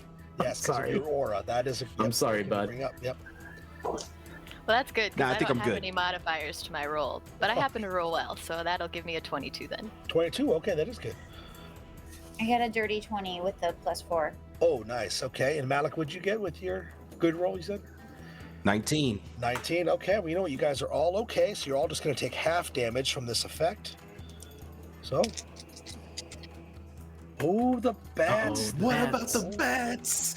Oh no, What the about the bats. bats? Come on. You know what? Let's do this. Just kidding. Katie, if you could, What is their Jack, con? roll a percentage roll, and we'll see if they are all currently down, currently up. We'll see what's going on. Okay. I had their stat block up. Where'd it go? I mean, realistically, you might fail your concentration check after you take this damage. That might make them just kind of poof away. Oh, that's anyway. right. They failed their con save. If they're- Oh, okay. So we'll say then. Oh, let me roll the damage real quick. I think it's going to destroy the bats. Is probably what's going to happen here. You're probably right. Okay, so the full damage for this effect that he just did is he slams it down. There is necrotic energy that emanates out of the center of where the sword hits the ground and just pulses along the ground. You all passed your save, so you're all just going to take this half damage, but the bats are going to take 17 points of necrotic damage. The rest of you are going to take 8 points of necrotic damage from the half. So yeah, the bats all just kind of poof and just kind of turn into this weird black gooey jelly stuff, and they slop down to the ground, and then the stuff that as it slops down to the ground just kind of Wait, they have spreads. 22 hit points. 22 hit points. Oh yeah, okay. That's okay. I need you to make Would a that be 4 for concentration me check. since I am resistant? Oh yeah, there you go. Yep, you take so you take half of the half. Yep, so 4. Let's have Izo please make a concentration check. It's going to be equal to 10 or half the damage you took. So in this case, it's going to be 10. Okay. I'll probably make it, but you never know. Ooh, I did not. I lost my concentration. I think Okay. I was so upset because my little poopsies Oh, hurt so bad. poopsies! Yes. My So, yeah, so the bats- poopsies. They don't kind of slurp So down they to the ground poof. like I said, but they do kind of, the control over them gets lost. They start to fly off into the night, and as they do, they just kind of wink out. Let's have Can Alora I make it. hellish rebuke this kind of an attack, or does it have to be melee? What does it say in the spell description? I believe it's just melee, but I gonna could be look. wrong. No, because it's got a range. It should be able to do. Yeah, you should be able to do Any it. damage? Okay, so I would like to, because he killed. I mean, he Kill my babies. So I will hellish rebuke. Okay, They need gotta do it. to beat a Check. dex save of 14. 14. Okay, he's got a +3. Oh, he rolls a 14 plus 8, 17. So he's going to take half. Okay. And that's gonna be half of 8, so 4 damage. Okay. Got it. Yes. Fire. So 4 fire damage. yeah. So as the bats poof away, yeah, you yell that primal scream as your elongated fangs are still out, and the scream just turns into a fiery blast that emanates out of you, slams into him, and kind of buffets onto his skin a little bit. And Alora, I need you to please make a concentration check. Yeah. 18. 18. So you're fine. So what you were doing is okay. And that should be that. That was his movement. That was his action. So he can't attack or anything this round. So that's what he did. He is, however, going to try to move, which, oh no, he's not going to try to move because there's a lot of people attacking him. So that's okay. He's going to be right there. So, Izo, it is up to you.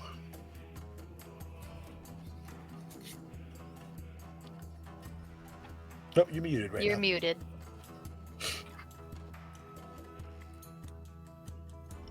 Okay. Since I've been missing a lot, I'm going to Eldritch Blast so that I can have 2 tries. Yeah, okay, yeah. Blast it away. First one hits with a with a 21. Oh yeah. And that's gonna do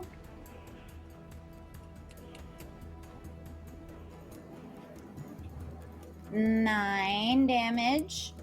Okay. And the second one is a natural 20. Oh yeah. He's dead. He's dead. So Yeah. that one's gonna do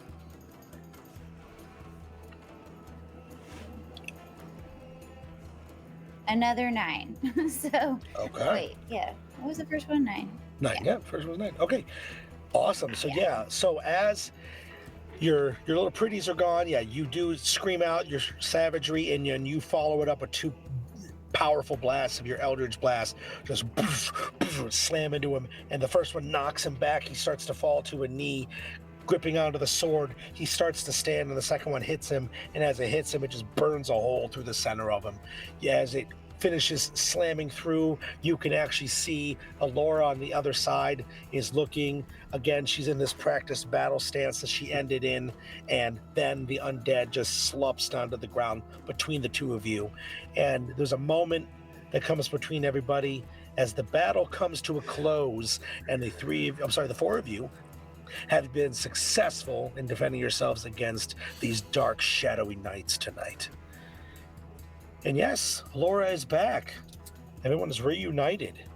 What sort of strange answers might we be able to find tonight? Well, you know what? We're going to find out after a short break. So everybody, if we could, let's just take a step back, get some fresh water, maybe stretch our legs for a second. But we will be back in about 5 minutes where we'll tell the second part of tonight's adventure. So we'll see you shortly. Thank you.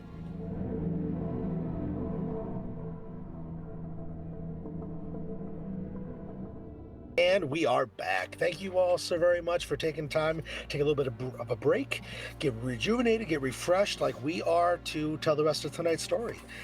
So yes, if you are just joining us, welcome. Thanks for coming to hang out. If you've been here the whole time, cool. Thanks for hanging out. We are seeing now combined party of 4 characters are all coming together to try to figure out exactly what's going on with this fallen keep, these ruins that apparently have a connection to both the past with Izo and the present with everyone else. So let's hopefully find some common ground.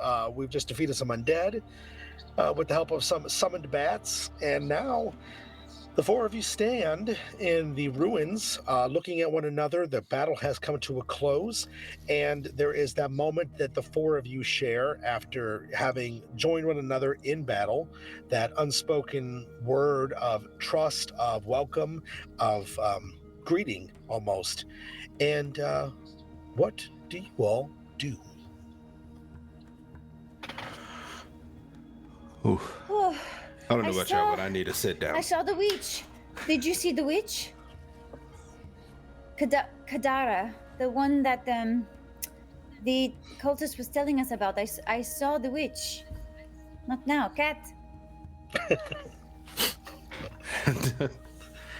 Random cat. Izo, what It happens to me all the time. It's just Just I said bat, not cat. They're all over the duchy these days. Ever since we reclaimed it, there are wildcats everywhere. No, just all Roaming these the night. strays. It's a real problem. Anyhow, I saw In the any witch. case, first off, welcome back, Lady Izo. Lady Izo, this is Dame Elora. Oh, yes. Dame Elora, Lady Izo. She Oh, is one that cool. we already communed with at one point. She was also investigating the affairs of some cultists here, and is a boon companion to us in these dangerous times. You are a good fighter. Are you all right? I'm fine. You just said a cult? Oh, yes. Have you heard of the obsidian?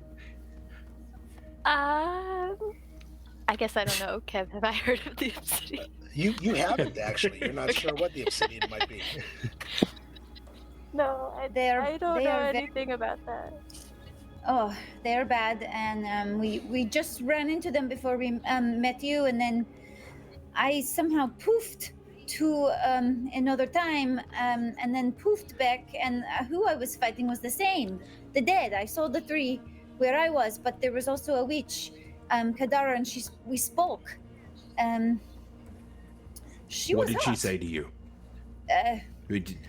She was wearing a beautiful dress, and she killed all of my brethren. I was back in my time, 30 years after the death of the sun, and all of my friends were dead, and she was there, and she just said that there was no use trying to stop her. So I don't know. Did she just say 30 years after the sun died? Yes, that's Wait, when I am from. what? And Kev, well, just when out the- of character, can I do some kind of arcana check to see how much I know about this kind of magic? About yeah, you know what? Yeah, go ahead and make an Arcana check. I will give you.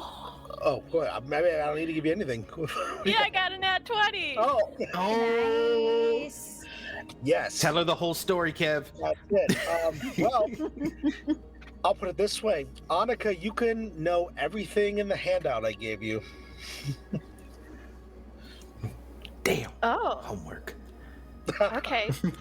Yeah, so you know all about sphere magic, which is a type of magic that is actually partially created by the Knights of Karash, which is a type of magic that can actually summon people from the past and bring them to the present to either make an accord with them to help do something, or actually maybe even in certain cases to bring them to the present and enslave them for your own personal needs and uses.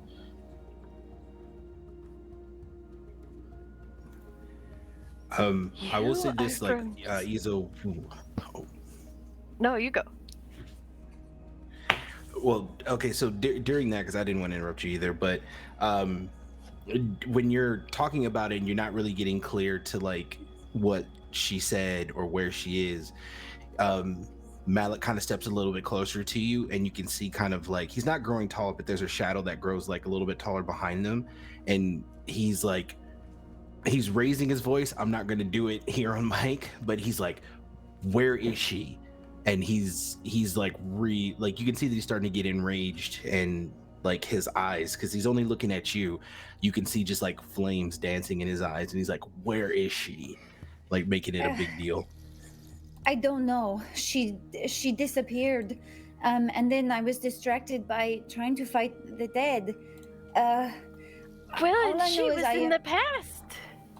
Yes, and I keep being compelled to this time. I go back once and then only for a few minutes and speak to the witch and then come back again. But she didn't really say anything different from what we learned. I just learned that she killed my people, and she's very powerful and so bad, and just very... She looks beautiful, but remember, the man told us that she can look however she wants to do. Yeah, that's apparently part of her charm. And Malik kind of sits down because he's a little tired too from the metal. You're saying that you are summoned here with spear magic, and you saw a cult doing a ritual. Oh, yeah. Does this happen to you a lot? You do this a lot? And she's talking No. to Izo. No, I mean, we had a job to do to protect the flame because of the dark. It's very important to keep some semblance of light, and that is where I was. And then all of a sudden, I was here. But we know we have to find the obsidian, which is this cult that joined with the tyrant to kill the sun. And we just found out that he has a paramour named Kadara, who is a witch, and from the looks of her, I'm guessing she seduced him in some way because she's very sexy. And It's just as likely that the tyrant seduced her with his dark powers. Oh, I didn't think I of don't it know. that way. She's if I don't know about that. Just kind of Malik tilts his head. No, I don't know Malik, about Master do Malik, you know more about her than we do? What do you know about her?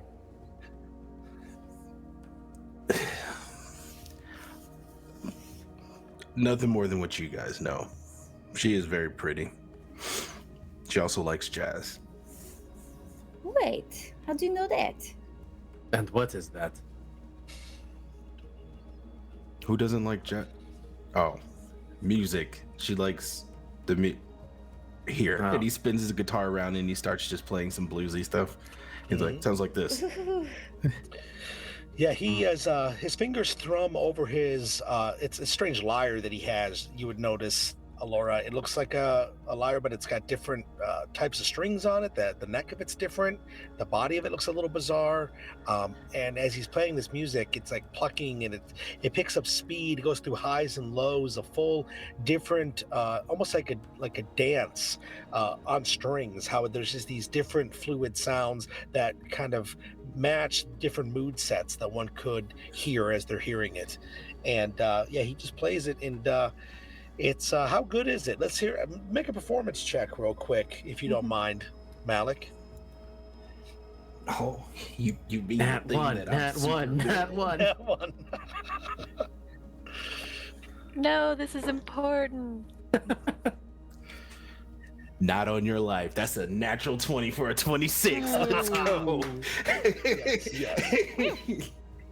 I And am although- going. Just He's burst into tears. Yeah, right. Just immediately start crying. That's it. Yeah, the three of you have not heard music like this before, but it stirs something in you. And in fact, you are a bit emotional. I mean, I'll let that be up to you whether or not your characters break down and cry, or if they get angry, or if they maybe get wistful.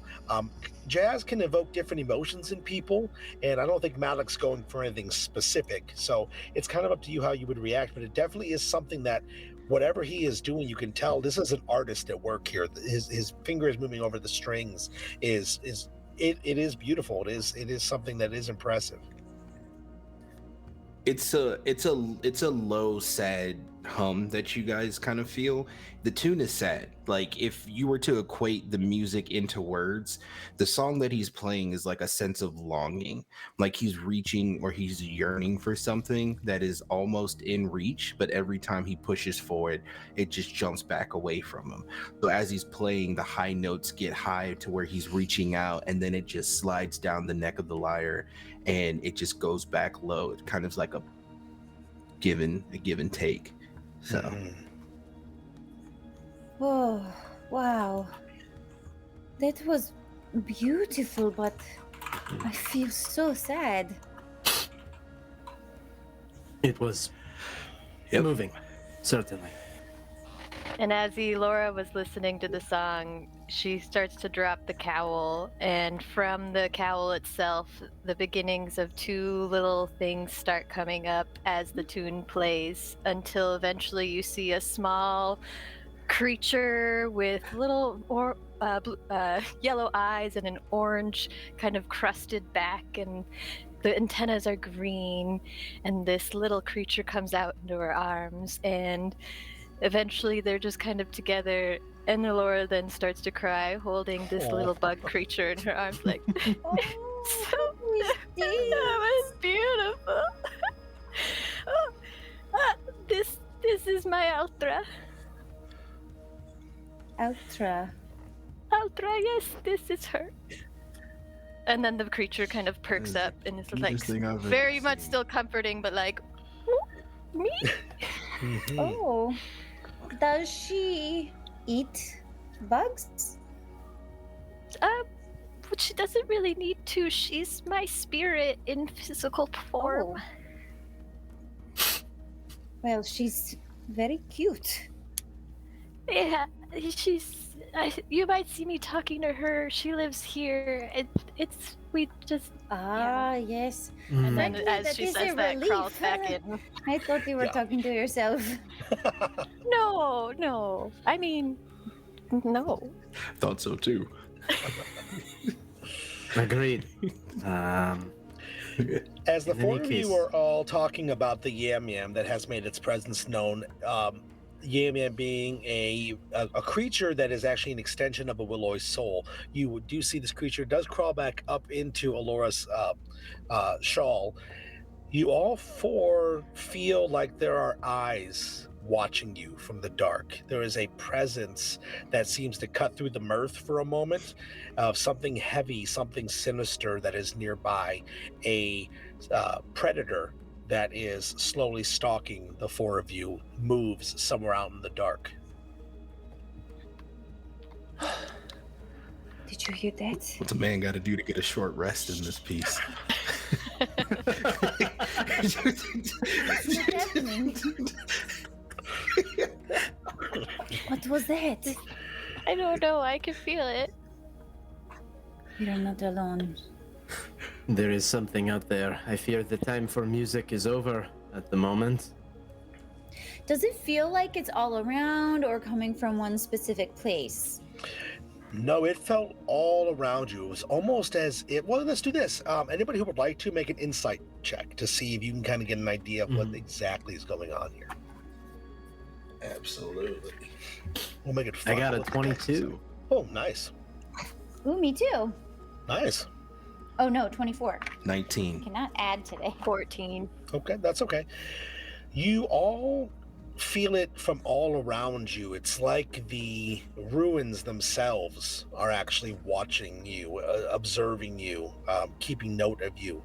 I would say that with the 22 and the 24 that we had, both you, Sir Calbert, and you, Ezo, feels a presence specifically coming from one certain direction. It is the same direction that you notice that Calbert and Ezo and Malik were leaving towards just a few hours ago. Hmm.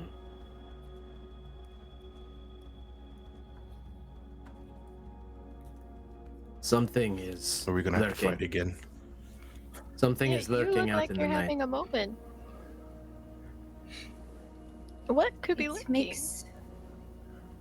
It makes me feel like Kevin, it doesn't feel nefarious, does it? It feels sinister. doesn't. It feels like it's does? something that's Okay. out to hurt you. Yeah, something that's there. So have everybody also make a wisdom save, please. Oh, okay. Everybody gets +4. Everybody Remember. does because of Calbert's ability. Yep. Yay. Oh, yeah. Actually, speaking of abilities, Calbert, are you immune to fear? No. I believe I am. Let me double check that. Beautiful. Immune 22 with the +4. disease. I got a 1 on that, I- Kevin. A one on that one? Oh, No! I can't help with that very much. I don't see anything that I'm immune to fear just yet, but I did get Okay. a 20 total on my roll. So. Okay, 20. That's fine. That's still gonna be Yeah, and I got a dirty 20. Yeah. okay. I'm sorry, Ian. What did you get? Malik. Damn, I forgot. +3 wisdom, +7, 22. Okay. Most of you are able to kind of Yep. stifle that. You're able to kind of stamp down that growing fear inside of you. But Izo, you have looked into the face of Kadara earlier tonight, and you felt the power behind that woman. You saw what she did to your people, and in this moment, you are frightened. You are afraid. Part of you wants to run off into the night, leaving and abandoning your allies to try to save yourself. You don't exactly just run off, but you are, for the time being, you are terrified. You're frightened. There is a fear that stalks through and grips into you, and it's hard and it's painful, to be honest. And I think that this is an outward thing. She shows off pretty easily to all of you. You all see her suddenly get terrified. I'm flying up. I'm like looking all around. We have to get out of here. It's going to get us. What? What's gonna get us? I can't be here. Lady Izo. She's going to come back. She said she was going to kill me. She killed everyone else. The only reason I am not dead is because everyone else died and I was pulled away, and then I was pulled back and I'm pulled away. What if I get pulled back again and she kills me? It's going to happen. Lady Izo, please, if you would, return to the ground with us. There is safety in numbers, if nothing else. We have fought her She's here. demons already. We will defend ourselves if we need must. And it could be a paradox, Come because on if out. you're here and you were there, then you can't be here without having been there, so you should have survived, right? I don't know. I mean, Come on out, I you feel- witch. He's just not mad. good. Witch. No, I don't. We don't want a witch here. Please don't call her here. No, we want her here. If you're here, come on out. Like he's yelling really loud. Like no, Sooner or later, we are going to need to face this witch, I think. We don't know how to. We don't know how to kill her yet. Lady I Izo, don't know please, how to if you kill a would witch. return to it, dear. Right. It will be okay. All right. She lands, but she's just trembling. There's a spell I'd like to cast that I don't know. So I want to cast Protection from Evil and Good on Izo. Okay. One of the things that it does is can prevent someone from being charmed, frightened, or possessed by certain types of creatures, and if they already are, they get a new saving throw. Yep. But I have to name the type of creature. And I'm thinking fiend or undead. Is there any way that could Calbert make like a religion roll or something like that to try and identify like what nature of fear? Yeah, Or- I wait a think minute. specifically with that type of effect, it's like a blanket term that gives you Oh, yep. protection from all those types It of works. I misread it. It works on all of them. Yeah. Okay. So in that case, yeah, I'm just gonna cast Protection from Evil and Good Okay. on Izo as he mutters a prayer in the Ued language under his breath, and just briefly lays a hand on Izo's shoulder, and hopefully, she feels some sort of like calming sense of protection.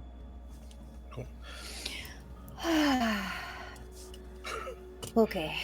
Sorry And it about is that. calming a little bit, Izo. That fear is still there, but it's not like before where you are just unable to move, unable to have reason to yourself.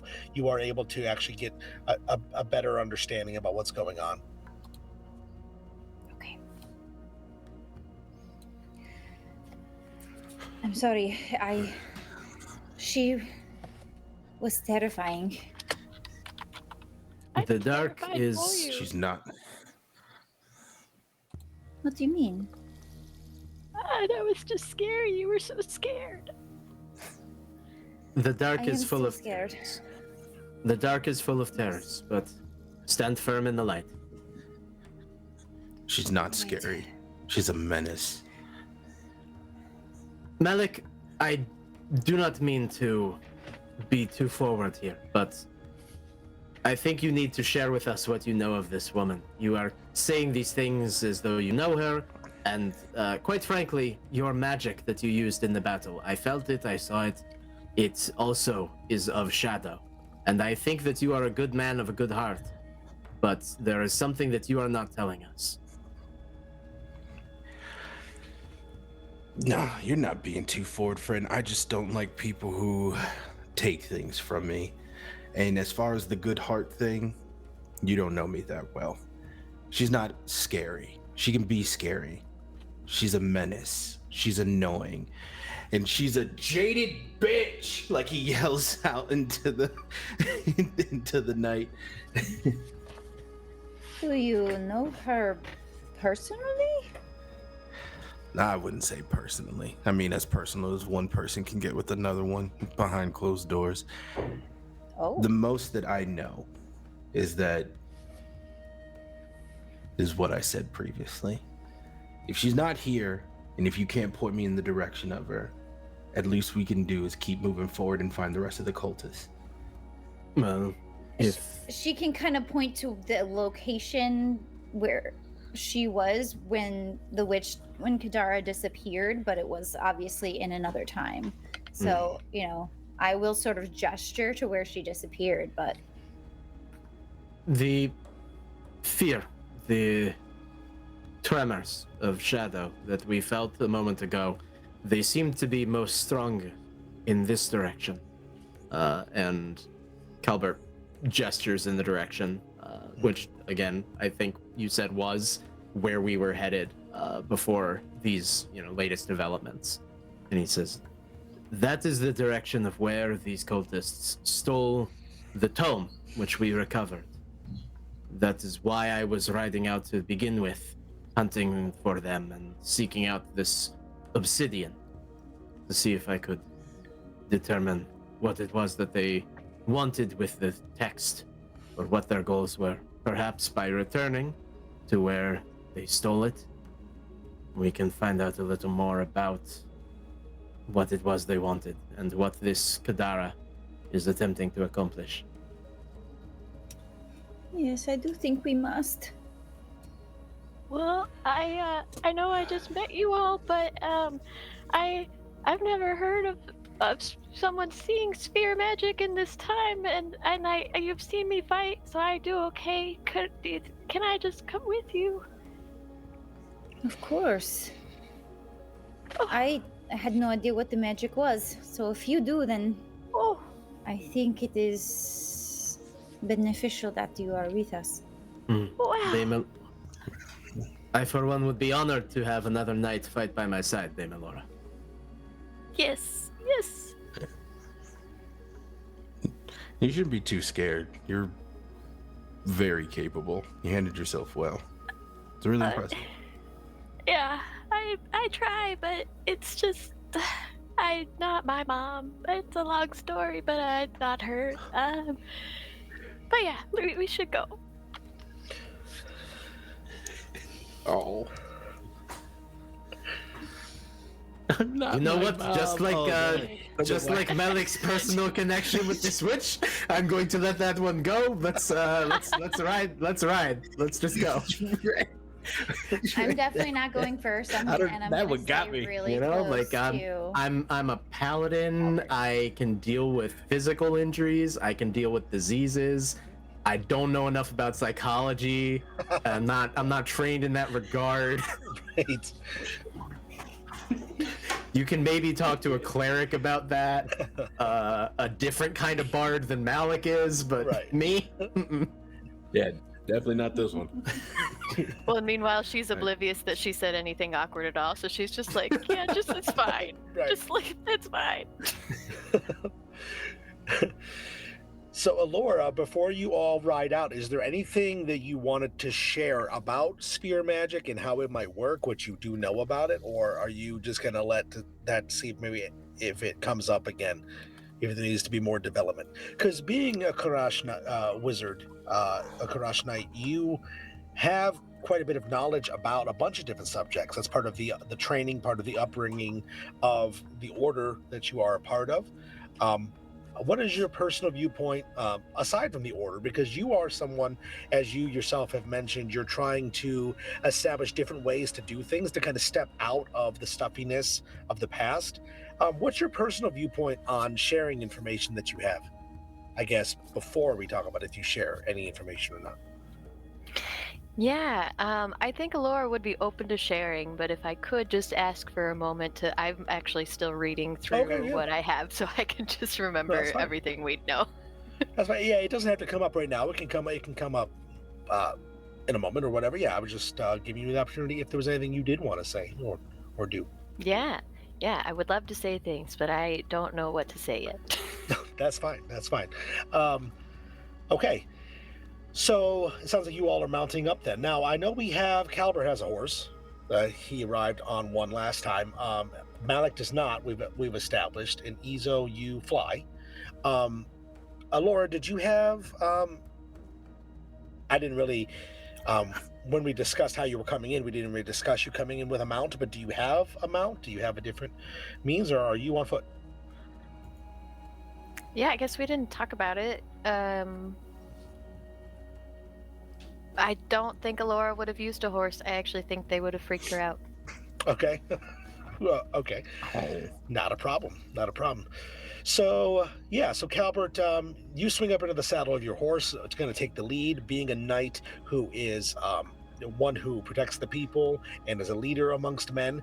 I think that it makes the most sense for you to go first, with the rest trailing in behind you. And you start making your way in which direction? You said you were going in the direction you were going before, or you're doing something different, or? Yeah, heading towards like where his instincts pointed towards, like the main center point of that sort of like lurking predatory aura out in the night, I suppose. Okay. Which I think was the last time we had established was leading back to, I forget if it was Ued itself or Uen itself. Yes. The capital city that they had stolen the book from. Mm-hmm. Yeah. Yeah, it is the road that you took to get here to the ruins. It is a road that is a mixture of dirt and kind of like plains, grassy type area, just natural road that does kind of connect to the trail that you took to get to the ruins themselves. After about a mile, they two connect and it leads onto the main trail for sure. Mm-hmm. So yeah, you all start heading in that direction. You take up onto your mount, the rest of you following behind. Maybe Ezo flies up for a moment to get a better vantage point or not. It's entirely up to you, I suppose. And as you travel out, the night does seem to get a certain feeling of that oppression that was kind of over the ruins, that as long as you were there, it felt like somebody was watching you. It felt like you weren't alone. And you do get some of that feeling returning as you are leaving, and it starts to subside. It starts to be met more with calm, tranquil night, the regular nothing that is out there to threaten you. And you ride up along this kind of partially obscured path, the footpath that goes over towards where the main road is. And as you are approaching to be where the main road is, it's within eyesight, just a few dozen feet, we'll say. You, in the lead, find yourself walking, and then as you continue to move, it doesn't seem to get closer. Mm-hmm. It's like your horse is walking almost in place. It's walking, you can feel the sway, you can feel their legs moving, you can feel the beast under you making movement as it's moving forward and closer to the road, but it doesn't move any closer within your vision. The rest of you then start to notice it after a moment as well, that as you all are walking and moving closer to where the edge of, I guess you could say, the ruins, like the edge of its periphery, I guess you could say, the perimeter of the ruins, it seems to be that something is preventing you from going further. It's like the four of you are now somehow here within the ruins together, and that's where you'll stay. This is strange, this huh, is Hector? not good.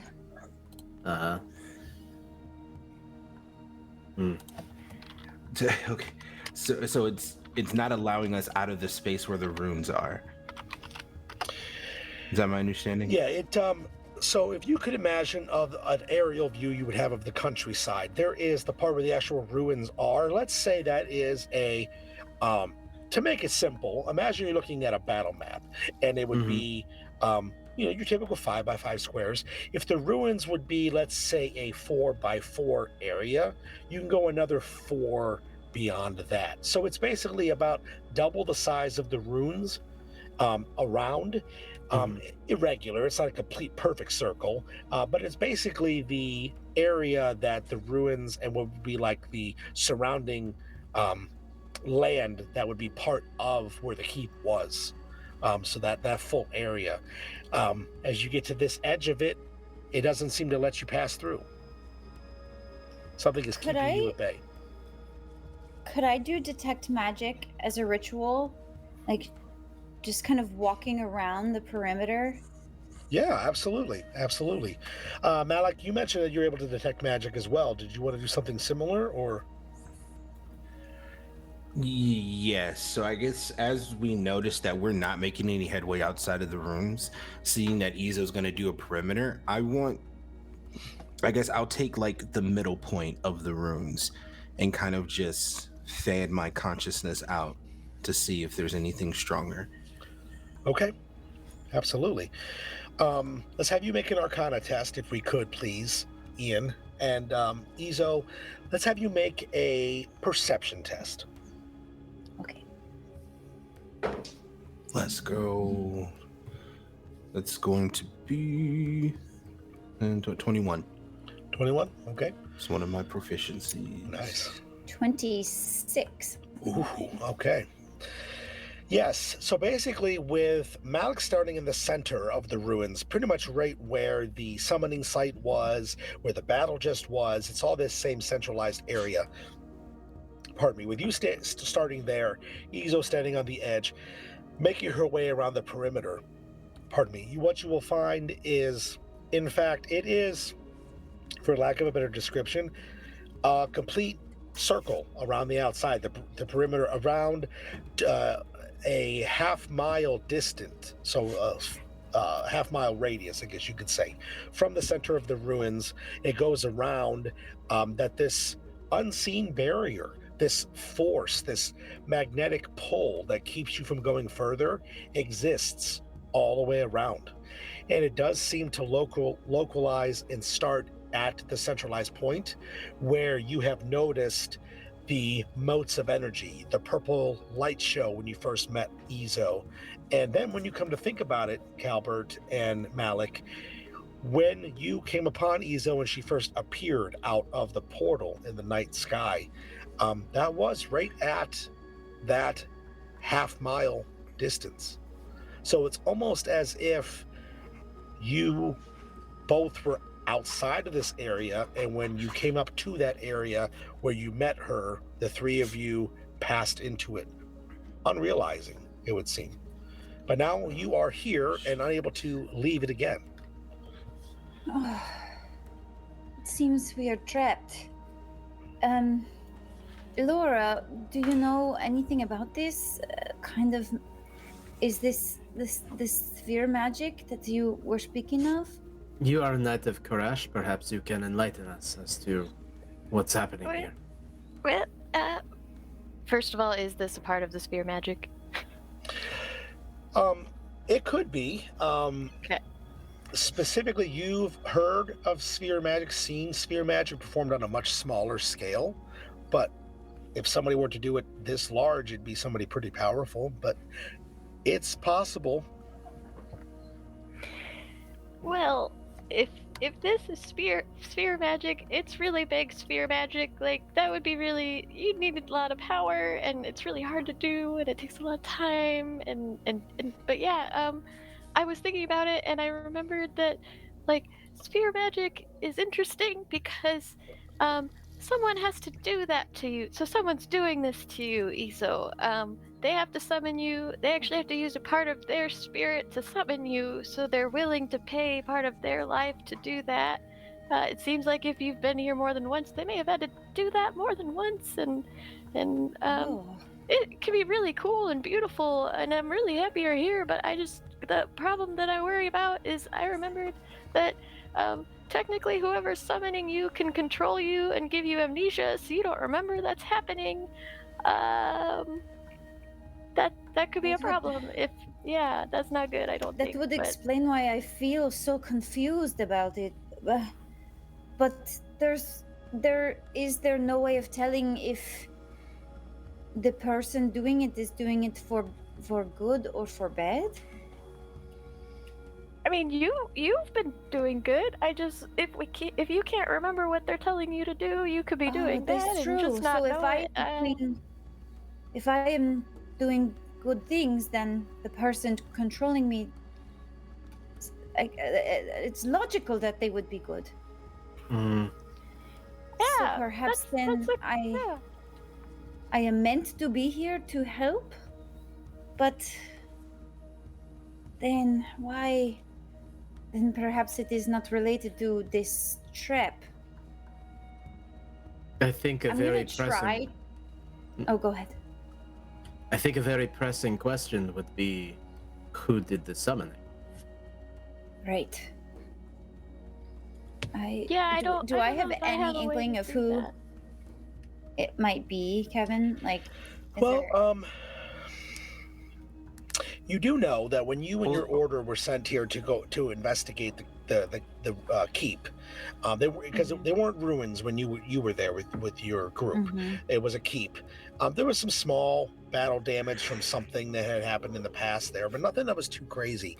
What you actually noticed was that the magic that was there that kind of sent you here was something that happened after. It wasn't like you all went there with the intention of studying it or anything like that.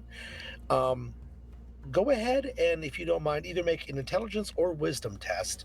I assume for you, your wisdom would be higher. Yeah. But you can make one or the other to Just kind a of glean straight. information. Just a straight. Yep. Just a straight wisdom. Mm-hmm. Also, to add to that, Kev, did I notice a focal point of anything in my arc when I did it, like in the area? Like a focal point in terms of like specifically where everything starts from, or Either where it starts, or is there like a larger area to where there's more magic emanating than? I got you. You know, is there a beacon? I got you.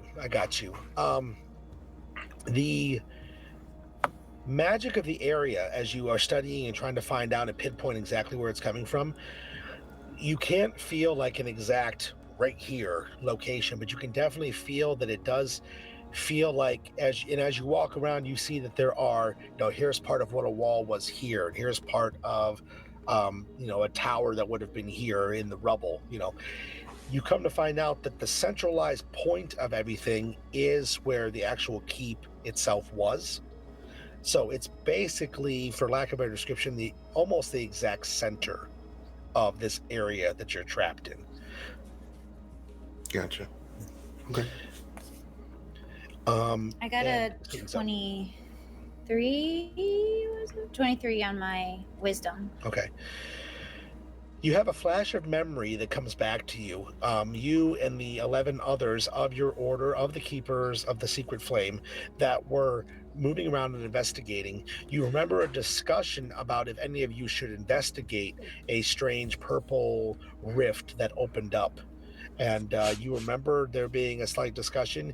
You remember that you were volunteered by the others. I'll put it that way.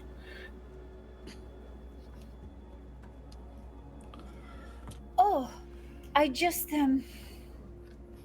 had a flash of something. We were sent to this keep. It was not ruins in my time. It was still intact, and we were sent to investigate it.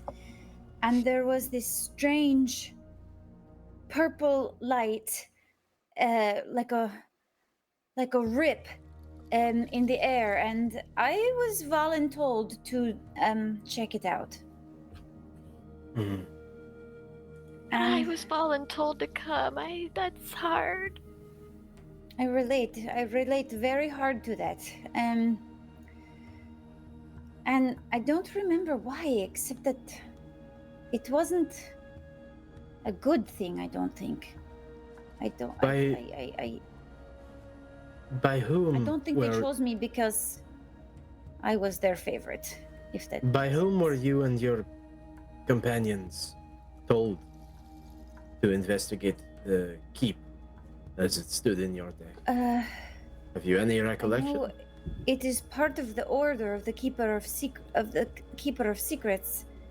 Kevin, do I remember anything else about like a higher being or like a boss who told us Yeah, to go? it just would have. Yeah, it would have been the elder druids, the elder keepers who would have. This would have been one of the many types of missions. The keeper of the secret flame are typically in the mountains far to the west, but they are sometimes sent to various different areas around around the archipelago of New, around the island threshold of La Rochelle. But there's all kinds of different areas. But yeah, this just would have been a place that the elders, typical people would have sent you to. Nobody specifically. It wasn't like a specific person would have sent you. Just would have come down from the powers that be on high, I guess you could say. Right. So yes, we were a small group. I am more green, I suppose you would say, and it's likely why I was chosen to look at it first. But we have been trying to get to this cult, the Obsidian, to try to hunt them because of what they did. So it must have had something to do with it. So you We're not going to get arrived. to the cult if we can't leave. Perhaps And it we had will, to though. have, but it had to have meant something, because why would Kadara kill all of my people if we weren't close to something important? And now I must think that these cultists were trying, perhaps they were trying to bring her back, or bring her here, or bring someone here. Perhaps you. Or You and perhaps your you order. took the ride that No, was meant because for a witch. I was here already, and they were. We stopped them. We broke the person who was chanting, and we stopped him. My point is this: you and your order arrive at the keep 130 years ago, and you find these strange magics, which apparently summon you from that time to now. And now we are prevented from leaving this area, but we know, as Dame Elora has told us, someone worked those magics, and they worked them now. Yes, that's true. There is someone here, or nearby, or with influence in this area, who has done this.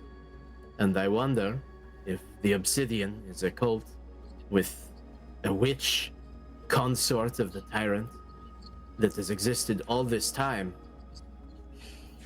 Is it perhaps a plan that spans a century and more in the making?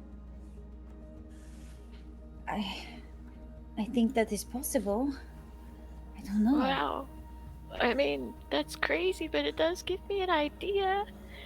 And I'm wondering if Alora can cast Detect Thoughts, which says that I can detect the presence of thinking creatures I can't see that are within 30 feet of me.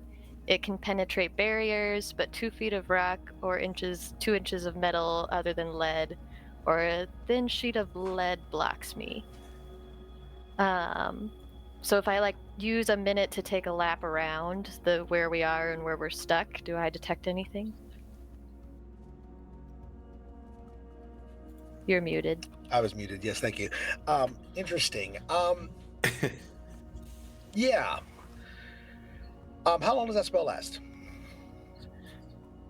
It's concentration 1 minute, so I'm thinking she doesn't. It would have to be a speed lap.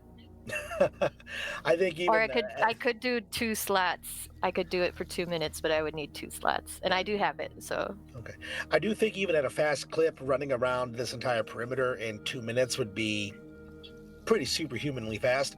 But I think if you would like to maybe focus on an area and try to cast it there, you might be able to glean something. I don't think it'd be very practical to try to use it on the entire site, but No, yeah. I guess the spot I would probably start with then is like where they've sensed the most energy. okay. Yeah, so you move over to there and you focus for a bit and you cast the spell Detect Thoughts, reaching out to see if there's any sort of unseen presences here, anyone who might be controlling things or pulling strings behind the scenes that you all can't see. And as you begin to reach out with that, now I have to ask you, if you don't mind, Annika, with the spell there, does it say anything about any sort of saves or anything that anybody who might be doing nefarious, or you're just kind of reaching out? No, it doesn't necessarily say like I or they have to make saves, but That's if fine. I detect the presence of a creature this way, I can read its thoughts for the rest of the duration, even if I can't see it, but it has to stay in range. Okay. So I think as you walk around, then as you reach out and try to detect the thoughts, you go to that spot where everybody is mentioning all the main focal energy, which is pretty much an area that is where you fought these undead is nearby. I think the spot that would be probably the closest to the focal point that Malik felt with his detect magic would be at that place where they tell you where the cultists were trying to summon something or trying to do a ritual of some sort. So that is where you start. And when you start there, you reach out with the detect thoughts. And as you do, you feel your mind get pulled, and it's almost like you're watching yourself from a high vantage point. You're looking down, and your mind is trying to feel out towards anything. And then there is, I wouldn't try to watch me too closely, dear, in your mind. And then there is something rather sharp, almost feels like someone takes something warm yet cold at the same time and pushes it through your eyeball. Make a constitution check, please. Or save, excuse me. Concentration save. Constitution save. Blah, blah, blah, blah. Concentrate on a constitution save. That's it. No, constitution save. Jeez Louise, sorry. Well, Laura's not great at that, so that is going to be a wonderful 8. Okay. You're going to temporarily, well, not temporarily, let me roll something. You're going to take 16 points of psychic damage. Oh. Ow. We need to sleep. Yeah, so as you see Alora kind of initially everything's fine, she's examining this site, and then she just screams and clutches her eye, and just basically crumples on the floor. It just shocks her that much. Yeah. Yeah, you all see her fall. You see that, yeah, she's clutching her face. The wound, it feels, Alora, like it feels like there's blood pouring down your face. You put your hands up, you pull your fingers back, and they're just coated in blood. You can see that there's part of your eyelid that's kind of dangling down in front of your vision, and it really just kind of fills you with just disgust and dread for a moment. And you blink and you just kind of get your bearings about yourself, and you look and your hand is clean. There's nothing there. There's nothing wrong. Your eye is still intact, but it still does hurt. It does feel like somebody, like I said, it feels like a hot poker got jabbed right through your face. It's pretty unbearable. Halbert has rushed over as soon as she let out that yell and crouched down, and he, grabs her by the shoulder and, Dame Laura, what is the matter? Let me see. I found him. He talked to me. Where did you... Hold still for a moment and then answer. And I'm gonna lay on hands. How many hit points are you missing? Just those 16? No, I took a hit in the earlier battle, so I'm down around 20 points. All right, I will give you 20 points. Oh, thank you. Nice. What a team player. I love it. I love paladins. Malik, as this is going on, you instinctively feel something familiar. I shouldn't say feel. That might be the wrong kind of word. You smell a familiar perfume. Something that cut through the smoky din of a nightclub when you were playing one night, the night that you met her. He jumps to his feet and starts to look around. His eyes dart like heavily, and those same flashes of the interaction like comes into his head. Can he sense a direction? Yes, you feel and you follow the smell as you slowly turn. If anybody was staring at you, they would see that there is a trickle of that smoke that drifts out of your mouth as it does from time to time. Your eyes start to glaze over with red, and as you slowly turn to look over in Izo's direction, as she stands here kind of looking around to make sure that Alora is okay, as you look at her, you see as she kind of crouches down to help Calbert with Alora, and as she crouches down, you see her, the witch, standing there. She grins. It's a mixture of a woman who's being flirty with a guy, as well as a spider that's about to eat the fly that they caught in their web. And as her eyes meet yours, you can feel your skin feel hot, feel like it is being pulled back, feels like something within is bursting its way out.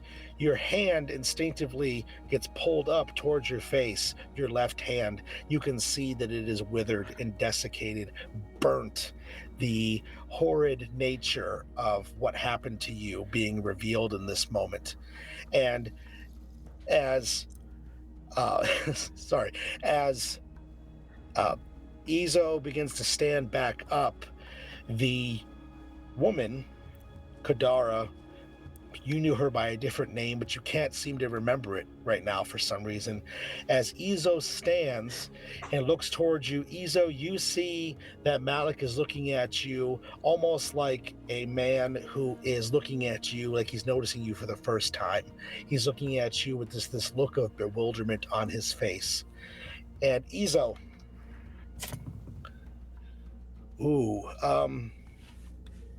26 is definitely going to hit you. Oh, no, what's happening? Oh no, Izo. Oh no.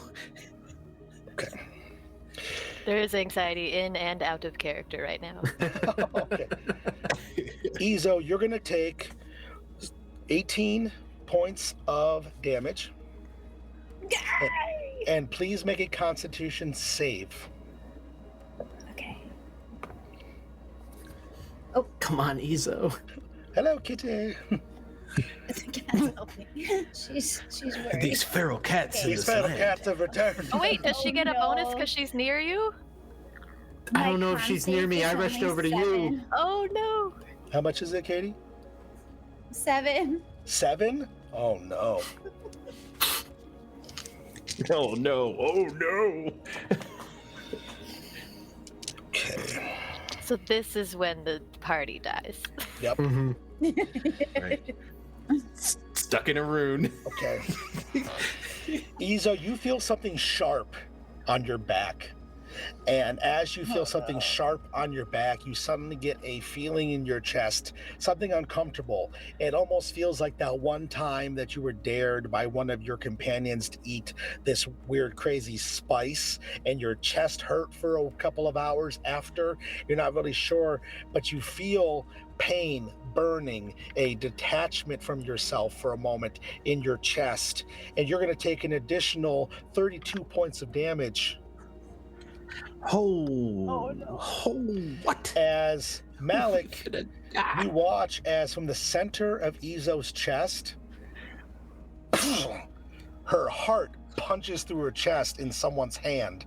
There is a second where the hand's fingers elongate and grasp around it and then pull it out. Izo, for a moment, your eyes go wide as you slowly look down to the hole in the center of your chest. And then Izo drops, and as she does, Kadara stands there, and she looks at you, Malik, and part of her face gets a ripple across it, revealing her true form underneath. And she looks at you, licks the blood dripping down her forearm. She goes, "Not the flavor I prefer." Rude. Rude. I like the idea that Izo says that, like, yeah. collapsed on the ground. You know what? I think she does. Oh, rude. And Izo, do you have where are you at in terms of your hit points? So I have 8 hit points left. Okay. And I would kind of like to do something crazy. Okay. Something crazy. I love crazy. All right. So I would say just that you have one thing to do because your heart's been ripped out of your chest. So you have one thing to do.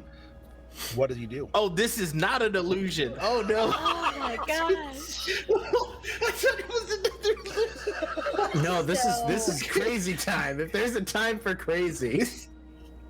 We just went into Indiana Jones for a minute. I know. I have this feeling that like this is it for me, and I'm not gonna make it. So I want to like use everything that I've got. So I am going to call lightning, which will summon storm clouds in a 60-foot radius that's 10 feet tall. And she's directly above me, correct? Yeah, she's standing directly behind you now. Yeah, you're now dropping to her feet. Yep. So what I want to do is call it down on myself, which would also call it down on her. But so she's gonna have to make a dex save. But what I want to also do is use my feature that I have from being, I think it's from being a secret keeper, but I'm gonna check real quick. I have this ability that I can only use once, that will give her disadvantage on the save. It's called Invoking Fire. Once per short rest, I can focus and call upon the secret fire to boost my spell damage. I think what I'm going to do instead is I can either put it on spell damage or I can give her disadvantage on her saving throw to resist it. Okay. And that's what you want to do? Yeah. I love this. Okay. So disadvantage on, I'm sorry, what kind of save was it? Dex? Dex. Yeah. Okay. Well, on the one that we don't get to keep, it's a nat 20. On the one that we do get to keep, it's going to be a 15. Yes, she had to get a 16. Oh, so, okay. I don't know how much, if at all, this is gonna help, but she's gonna take 3d10 lightning damage, and so am I. And so are you? Wait. Yeah. Well, I don't have any opportunity to react at all. Make a dexterity save. Me make it dexterity no, save? Ian, make a dexterity save. Or Ian, okay.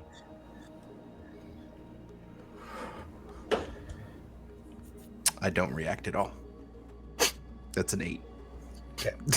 I think you are so shocked with what just happened that you are just stirred into just like you just feel like just, you know, you want to yell out, you want to reach for Izo, you want to help, but you just can't. You're just rooted to the spot. Okay, Izo, what is the damage for 3d10?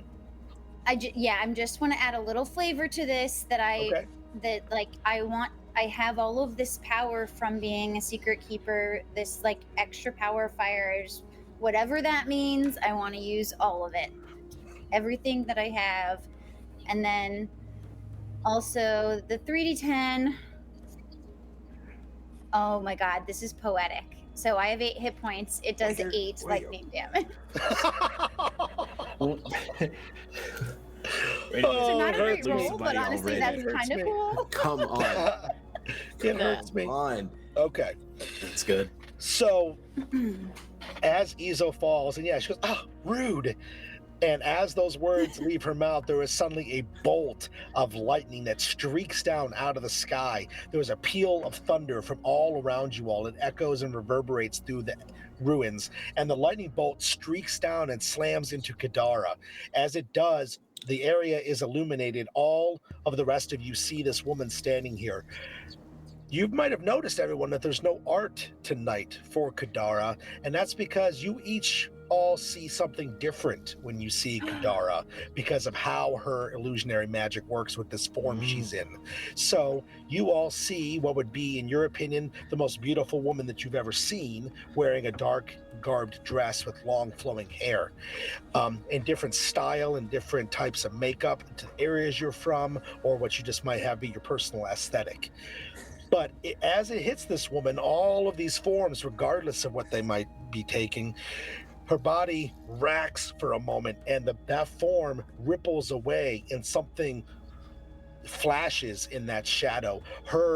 In that lightning, her shadow is illuminated, large, powerful, winged creature that is seen for that brief moment as she is illuminated, and then the lightning flashes away.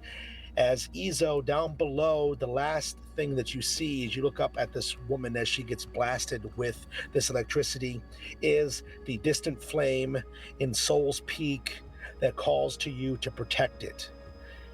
Its secret dies with you.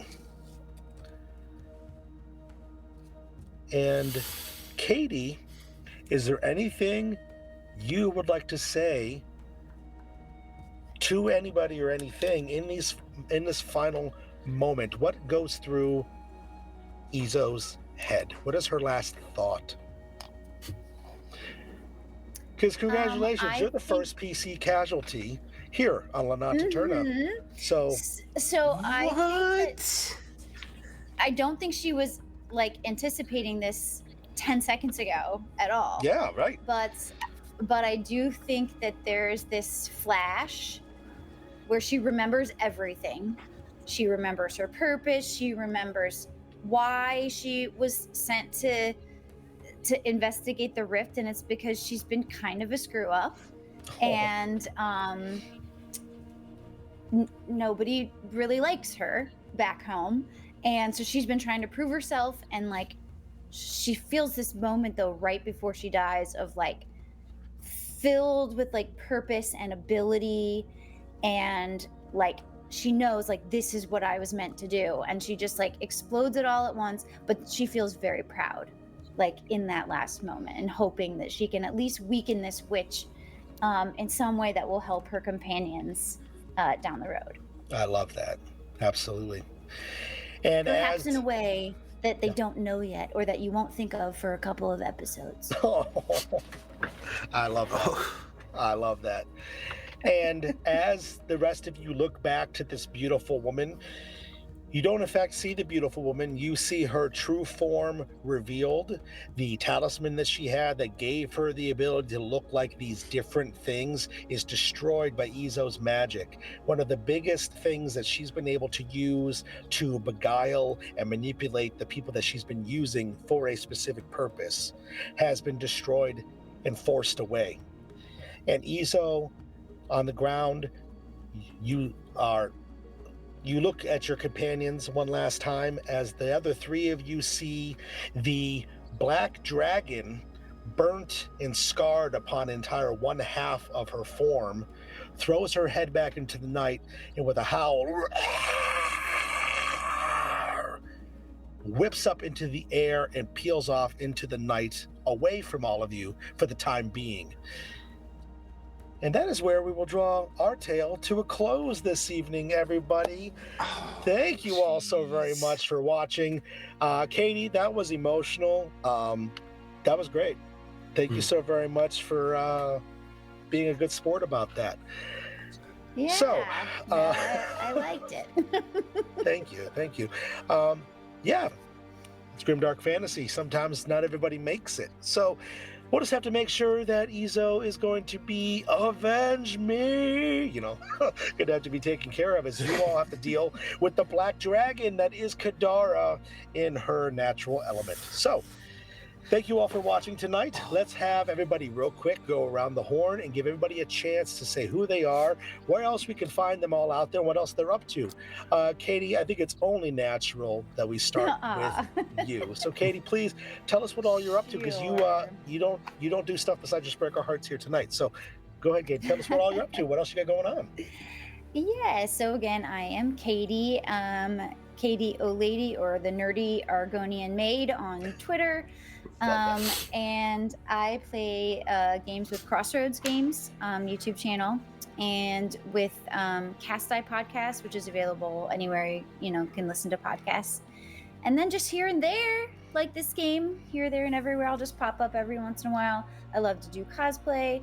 I also crochet, so you might see me popping up. I crochet goblins and D&D characters and all kinds of other things. So yeah. Yeah, That's those pretty crochet much tickets it, are really but cool. yeah, thanks. Yeah, I had a great time, and I don't feel bad. I feel very good about that. That was cool. I actually really love bringing area of effect spells down on myself when I'm dying. Okay. Nice. So I feel pretty good. And there was my last 3rd level spell slot I had, so I was Perfect. happy about it. Go big or go home. I love it. Well, Katie, thank you so very much for being here. I'm sure this will not be the last time that any of us see you, because I'm sure everybody at home is going to be rushing out to find you in your next thing. You are still doing Oops All Witches, or was that one shot? I'm still doing Oops All Witches. It's actually was supposed to originally be 5 episodes, but we're turning it into a whole saga. So nice. It'll be going on for quite a while. Amazing. I'm filming that one tomorrow, actually, but every Wednesday. Cool. So every Wednesday, Crossroad Games on YouTube, you can see our Witches campaign, and it's really good, if I do say so myself. You know what? You can say so yourself, and I'm glad you did say so yourself. So awesome. So thank you, Katie. I appreciate it. Head on over to the other guy holding up the bottom, Malik, our boy Ian. What's up, man? Tell us where all we can find you besides being here. Hey, everybody. I'm Ian. Oh, I can't believe somebody died tonight. I didn't expect that, which is really good, I guess. But you can find me on all social medias at your boy Big, which is YABOIBIG. And of course, I played Malik, the Dance Macabre Bard. And yeah, of course, I will be here for this this arc, as well as you can find me on Wanderer's Haven for their Estera arc. We just finished out one, jumping into another one, so definitely catch that, and a whole bunch of other places. So honestly, if you want to know what I'm doing next, follow my Twitter or just peep at it, and you'll see what's going on. Awesome. Well, cool. Thank you so much, Ian. Love the stuff you're doing, brother. I appreciate you being here tonight. So thank you. Let's go over to Ian. No, we just did Ian. I can't even read. You're Brian. Hi, Brian. How are you? Hi. There's an Ian in my name. It's the end. So you know what? I think that's why I did it. I did it. No, yeah. I'm Brian. I'm Helix Missionary, as it says right now. And you can find me on pretty much any socials that way. In theory, you find me on Twitter and Twitch that way. I'm not super active on those right now. Hoping to maybe, get going again. I've done D&D and tabletop stuff there in the past, so hopefully we'll have that coming back at some point. You can also find me mainly if you go looking for the catalog of a show called Cast, 2 weeks, 1 shot, where we do like 1-shots in different systems. It's a lot of fun. So if you especially like, sort of small arcs, we're a little smaller and less serious than this one. But definitely, any sort of like bite-sized stories, that's what we do on there.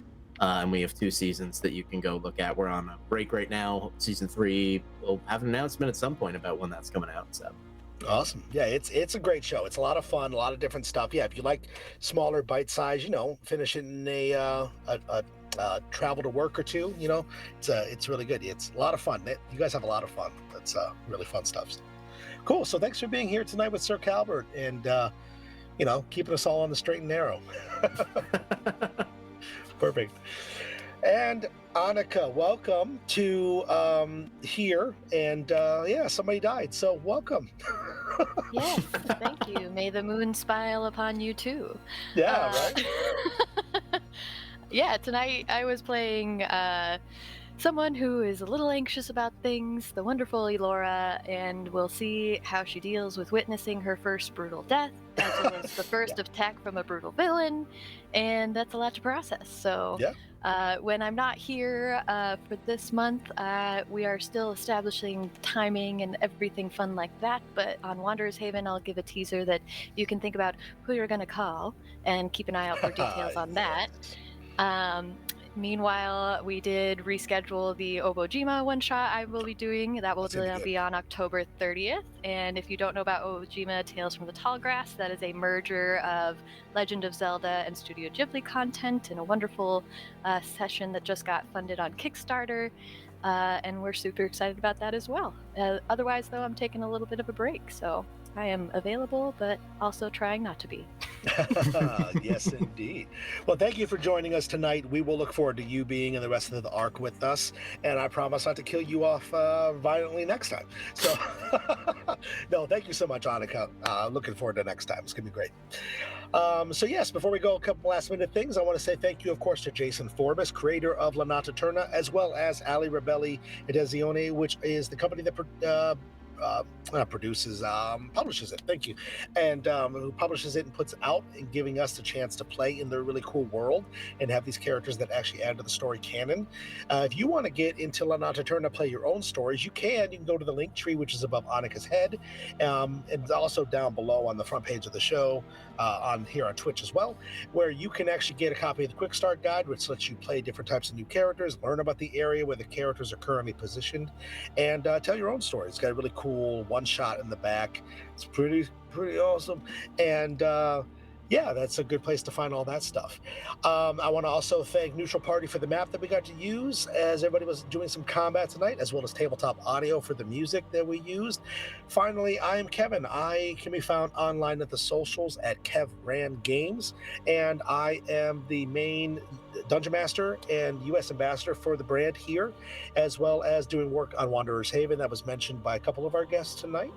And yes, we are here every Friday doing this. 2 more episodes for this one, and then we have a special Halloween episode coming up, which I won't give up too much away, other than when I say when the moon smiles down upon our allies, it will perhaps be turning our enemies into vicious, hungry beasts. So that'll be kind of fun. But yes, thank you all so very much for being here. We're going to raid into our friends Magia RPG tonight, because they're awesome. We love them. And they're playing some D&D while we are finishing up. They're still rocking hard, baby. So thank you all for being here so very much. Look forward to seeing everybody next week. If you have any questions, find us out there on the Discords if you want to. So thank you all so much again. Appreciate it. And until next time, may the moon smile upon you. Good night.